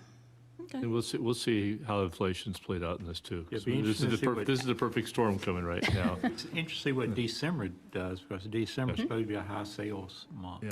Right. And remember, there's a 3-month delay on that, so we won't see what happens for this December until March. Gotcha. That would be the telltale, I think. I think so. Good news. Awesome. Yep. So this is not quite enough to pay for the park for JG. Well, it is good news. All right, come on up, Thank you. JG. I'll call your No, name so ladies you before next. gentlemen. We got Lisa. Okay. Do all the ladies You want to get first. the ladies first? Yes. Come on up, Lisa.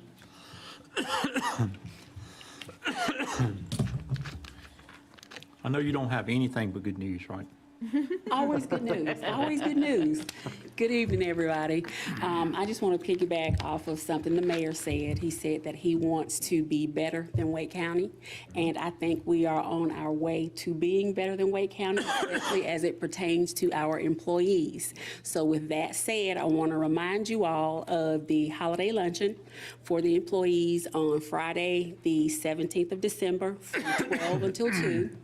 During that luncheon, we will also recognize Employee of the Year, as well as recognize staff who have reached milestones of service, 5 years, 10 years, things of that nature. So please, if at all possible, come out. We're going to have a very good meal, going to have a good time. And Dave, I don't know if I invited you, and if I didn't, I'm sorry, but I'm inviting you now. So please feel free to come.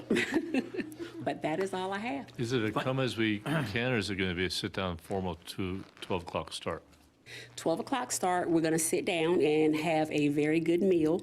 2 meats, vegetables, all that good stuff. Just going to have a whole lot of fun. Well, thank you, Lisa. I can see your excitement for the new staff and the Yes. old staff and the Most whole definitely. staff. And so, we got I think we got a growing staff, right? So, We do. Currently, we have 3 vacancies. We are working on filling 2 of those. In fact, we have interviews on Friday for one of the chief's positions. JG has a vacant position, and he is currently reviewing the applicants for that position so we can schedule the interviews. And of course, Daiva's position is vacant. I talked to Kelly earlier today. I think we are in a position to go ahead and advertise that. So I'll probably try to get that done either the end of this week or the beginning of next week. And once we get those 3 filled, we will be full. thank you. Awesome. Very good. Great. And Appreciate they it. all have Thank office you, space, Lisa. right? I'm sorry? I said they all have office space waiting for them, right? Yes, they do. Always good. But maybe not anymore after that. So. Oh, yeah, exactly. Thanks, Lisa. All right, JG. Listen. You're making me cough now. Not quite enough sales tax, I hear. Maybe next year.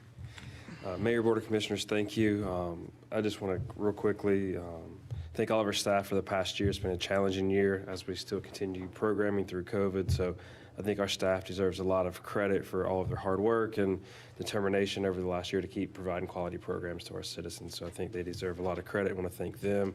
As we go into the holidays, I'd like to wish all of you a happy holidays as well, and all the residents of Rolesville. And thank you for your support for this year, and we're looking forward to a great 2022 coming up. It's right around the corner. And as we get in there, we do have one more special event this year. Our blood drive will be this Friday here at Town Hall.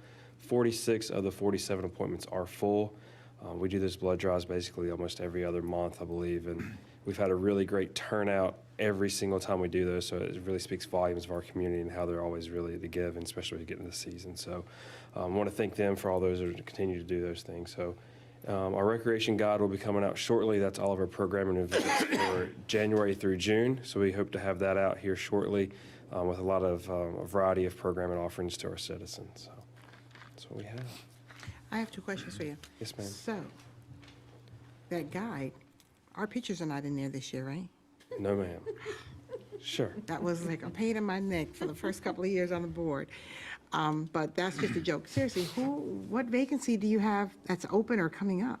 It's still the, I believe it's titled Facilities and Project Management, or Projects and Facilities Coordinator.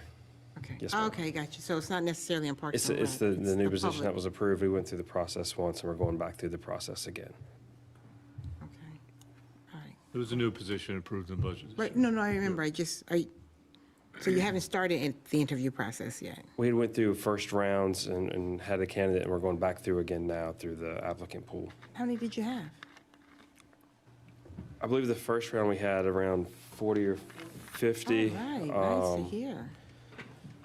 Qualifications, what we're really, I think as the board knows, I don't hire to have a warm body. I want to make sure we have a quality candidate, and here's we're a very fast-growing community, and so we're going through, and we do a really thorough vetting process when we go through the candidate process. Cool. Thank you. Yes, ma'am. Thank you, JG. Michael.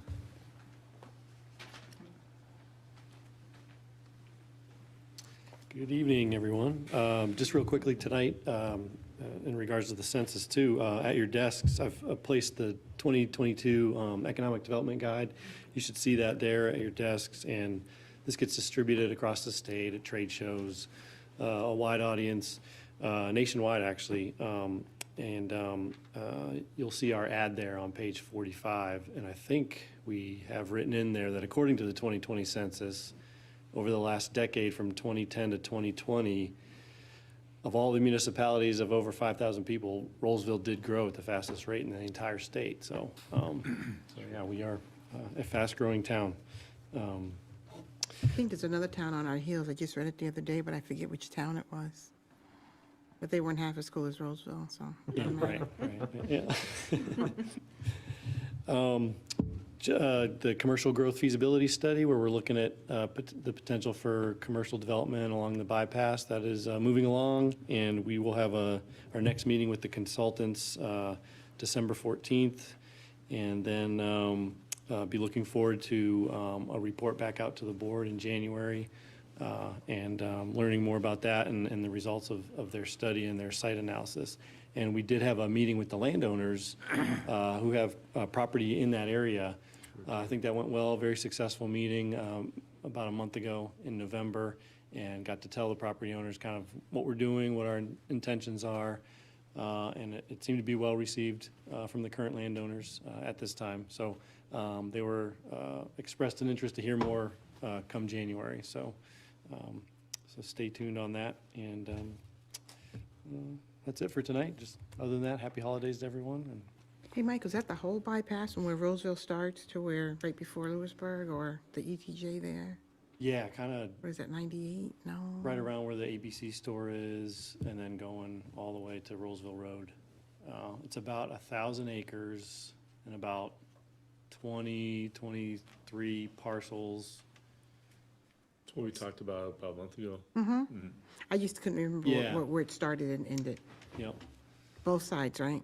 Yeah, kind of where Main Street diverges Okay, with cool. 401. and the Yeah, that's southern kind of end. the heart of the circle, I think, is where the Main Yeah. Street and 401 comes in. Yep. So it's moving Awesome. right along. So looking forward to hearing more about that later on. So Thank you. Alrighty. Thank Thank you, you, Michael. Thank you. Okay, Chief. evening. Good Mr. evening. Mayor, Good evening. Board of Commissioners. Just finished up the Christmas parade. I thought that was a successful event. It was great to see the turnout that we had. The last event that we have on our calendar this year is our Shot with a Cop event. That'll be this Saturday. We'll be hosting 12 children in and around the community. And we were very fortunate to be able to provide for those 12. And so I wanted to thank everyone that's donated here and helped support the program throughout the year to make it a successful program that we have. So other than that, that's all I have for you all. And wanted to wish you happy holidays and stay safe in your travels. So thank you. Thank you. good. Thank you, Dave, appreciate it. And as you probably know, the police department has gone through a tragedy of that 17-year-old high school student that actually wasn't in Rolesville city limits. It was between Rolesville and Raleigh. Every time I go by there, I see cars parked out there, and y'all probably seen it too. And, you know, that's such a tragedy, and I know the police department responded well and worked hard on that. And thank you, David, and your group for doing that. And just keep that family in prayer, because I would think that's a real tough situation, you know, being a high school student like that. And I think the high schools have been students have been having some events and things. I think they even met our At the Main park. Street Park one night, and so it's very tragic and pretty bad accident. So just You keep know, those she in was a mind. Roseville High School student, even though it happened in Raleigh. But I was saying, she's a Rosa High School student, lived in Raleigh, an accident was in neither place, but pretty bad. All right, so with that, Eric, you got anything you wanted to say? Or? Let me introduce Eric. All right. Eric, come on up. Here's the top He hat. doesn't have any place on the agenda, but I want to introduce Eric Marsh, our new Assistant Town Manager, and give him an opportunity, even though it's not new employee introductions, he's going to be a regular here, so I thought if you could give him about a minute or two to introduce himself and who he is. So Eric, please take it away. Pleasure, Mayor, the board. Thank you so much for having me. It's an awesome opportunity to join this team here of awesome leaders. My name is Eric Marsh. I'm from Roxborough, North Carolina. It's about an hour away from here. I guess it will be northwest. Went to school at UNC Charlotte, studied civil engineering. Went to Carolina, got my MPA there. And I'm a second-year doctoral student in strategy and organizational leadership. Came here from UNC Health. I spent the pandemic there doing strategic planning, and before that I was with Durham County, Town of Carrboro, and City of Durham. And so I've pretty much run the gamut in the area, and it's just great to kind of get here and be able to flourish. It's underneath a great, I believe, an awesome town manager, and just learn and grow. I have a great community here. I had my first volunteer opportunity this past weekend at the parade, and it was great to pet a whole bunch of collies and talk to a whole bunch of high school kids that were, doing the little drumline battle. So it was great. I look forward to being here and look forward to engaging you all through these meetings. I think it's always awesome to talk to everyone before you have an agenda item, so they get to know you as a person before you come and do business. So thank you so much. Great. Thank Great. you. What do you think of Talladega Nights? Is that what it's called? They should go 2x2 next year. So did you play for the Rockets up there? I played for the Rockets. I did. Coach Ronnie Russell was my coach there. Northern Durham was our rival. That and Oxford Webb. I know. And now he was over at Northern Durham. He left after I graduated. So Last few years, they haven't been as good as when you were there, right? No. We went deep into the playoffs. We knocked off R.J. Reynolds my freshman year when I was on varsity, and then we went on to get deep into the state finals again my subsequent years there, but it hasn't been the same since I left. You always played Northern Durham on the turf, didn't you? Always. Yep. Yep. Did you win? Did we win? Okay. It was a battle. Northern Durham was tough. We split kind of even. Okay. They had some guys there. Yeah, they definitely had a lot of guys that went semi-pro and played overseas. Good having you in town. Thank you. Watch the Rams. I will. I They're- will. There's something special, so. I didn't realize you were so tall. Right? Thank you. I try to stand away from people so they don't notice. I didn't notice, but not that it matters. I just thought I'd say 6'4", that. I think, right? Mm-hmm. What? Oh, my goodness. All right, well, welcome to Rolesville again. Good to be here.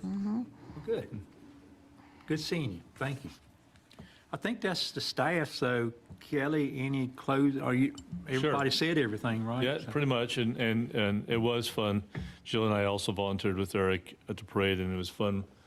Eric we'd consult about every 20 minutes and say, "Ooh, I just met."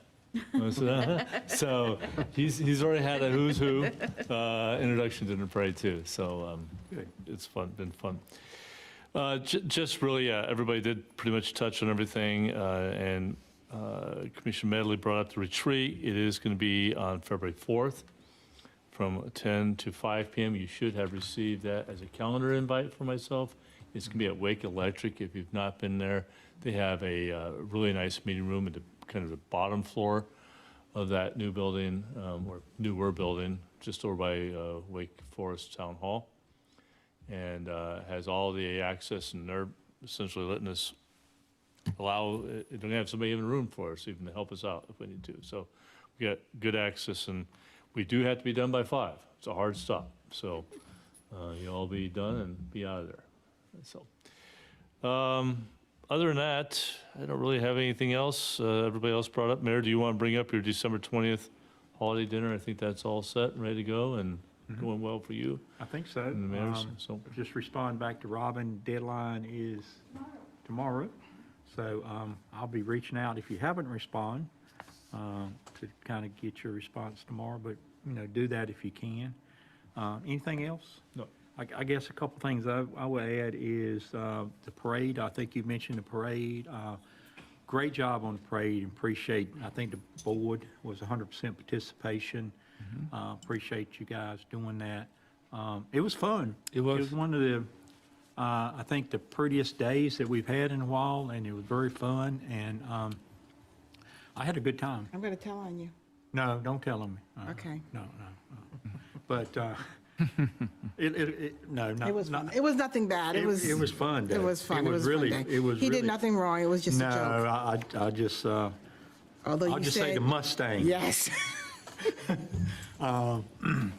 They were exciting. So, but it was a great parade. Appreciate everybody participating on that. I think the chambers did a good job, and The commentators were hilarious. Yeah, they did. I missed Robin because Robin did it previously. You were over there, so you were missed. But they had some Great commitments job. today. And I think the turnout I know there's no way to measure it as a chief, but the turnout seemed like maybe a record or something. I see. Largest we've had in several years since I've been here. Yeah, I think, I know we've had it sometimes on one side of the road, and, but, that was a good turnout, I think. Did you notice you cleaned streets? They were out, we swept on Friday. I think I saw them the other day over Yep, here. The new So, machine. The new machine, yep, so. Well, that's good. That's good. And we're still wondering what we're gonna do next year. We're in early stages, but we may be well under construction on Main Street, so stay tuned. Granite Falls Boulevard. Maybe Something, but we had to probably find potential options, just so you know, so anyway, sorry, wanted to bring that up. I think the streets look good. Good job on that. And I know, if you say anything else, it's a Debbie Downer, but, sidewalks, if we could do some kind of edging on the sidewalks, I think it makes it look better. I don't know how we would do that, but maybe that's a future thing. But all that grass growing over everywhere, some places do a really good job of that, and a lot of places don't. So the street looks good, but sometimes the sidewalks don't look as good. A couple items to finish up here. The show Thursday night, Mayor Show, will be a form of economic development, looking back in 2021, looking forward in 2022.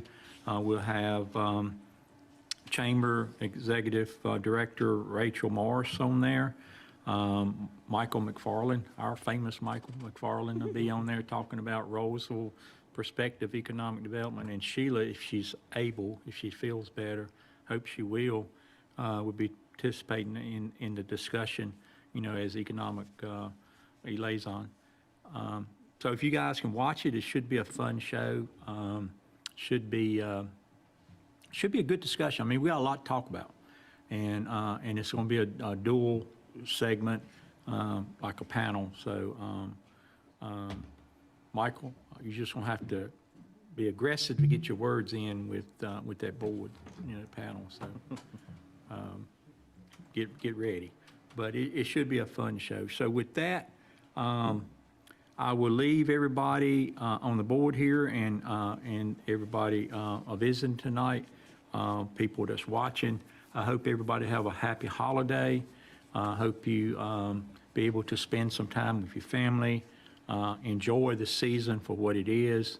It is a special time of year, and just enjoy it. But also, keep yourself safe and healthy. Keep that in mind. This COVID thing, we hear every day something changes. Now, they put in travel restrictions back on, going out of country, coming into country, all kinds of stuff. I think I saw 17 states now has confirmed cases of, maybe it's 18 today, maybe the 18th state today, confirmed cases of this new variant. So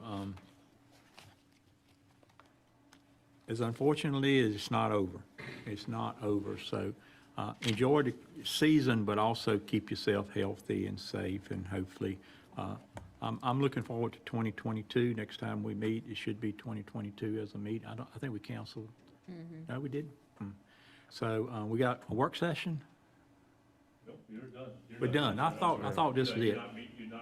I thought this was it. So this is the last meeting for 2021. We'll get that behind us. We've got 2022, and I'm excited about 2022. I'm excited to hear what economic development people are going to be talking about in 2022.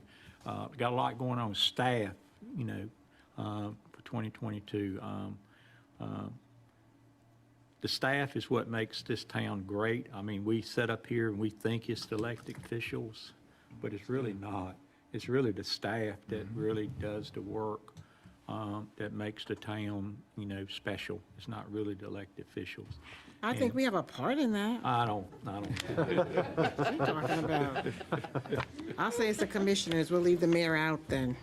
But Collectively, I think it's great, though. Seriously, what you're saying. I do. agree. I really do. I think they work very hard and do a really good job, and I really commend them.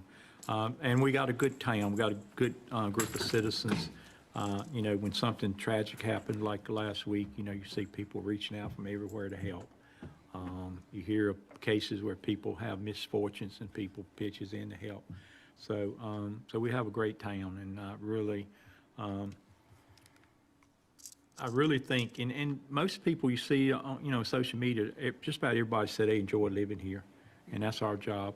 And I think 2023, I'm kind of looking forward to. So next time we meet, it would be.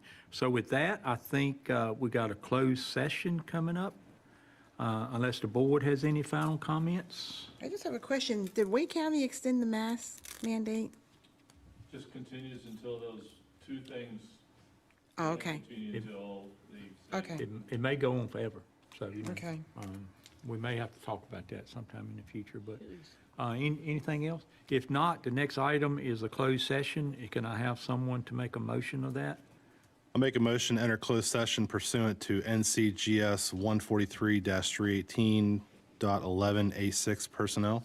Okay, I second that motion. got a motion, and a second. Any other discussion? All in favor, say aye. Aye. Okay, just notice to the public, we are recessing to a closed session.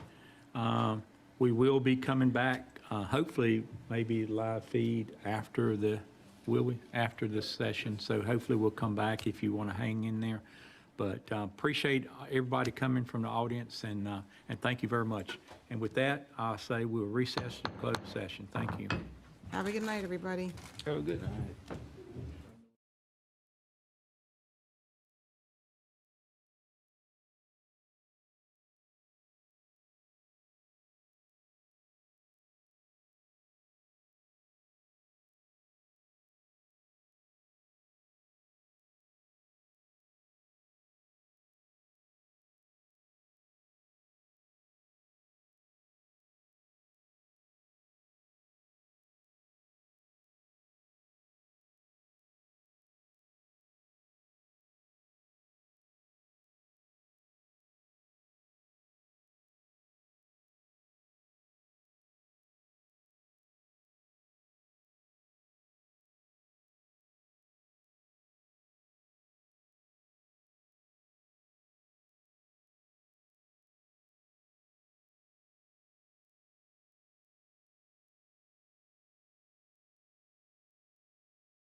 It was on Yeah, I know, see that, Kelly? You even working.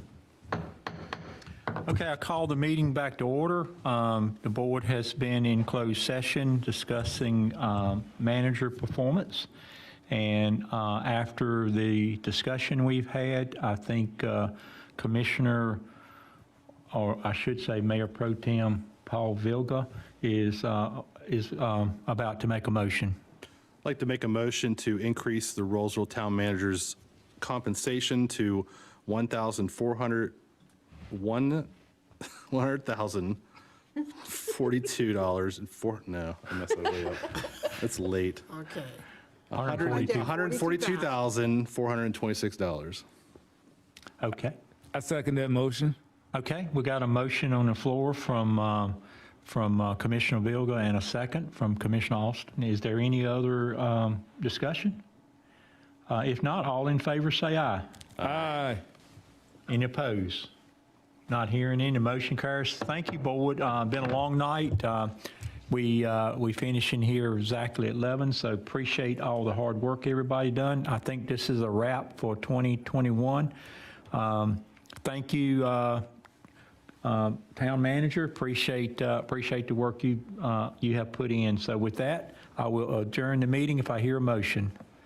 I make a motion that we close out the meeting. I second. Motion and a second. All in favor say aye. Aye. Thank you, Happy board. holidays.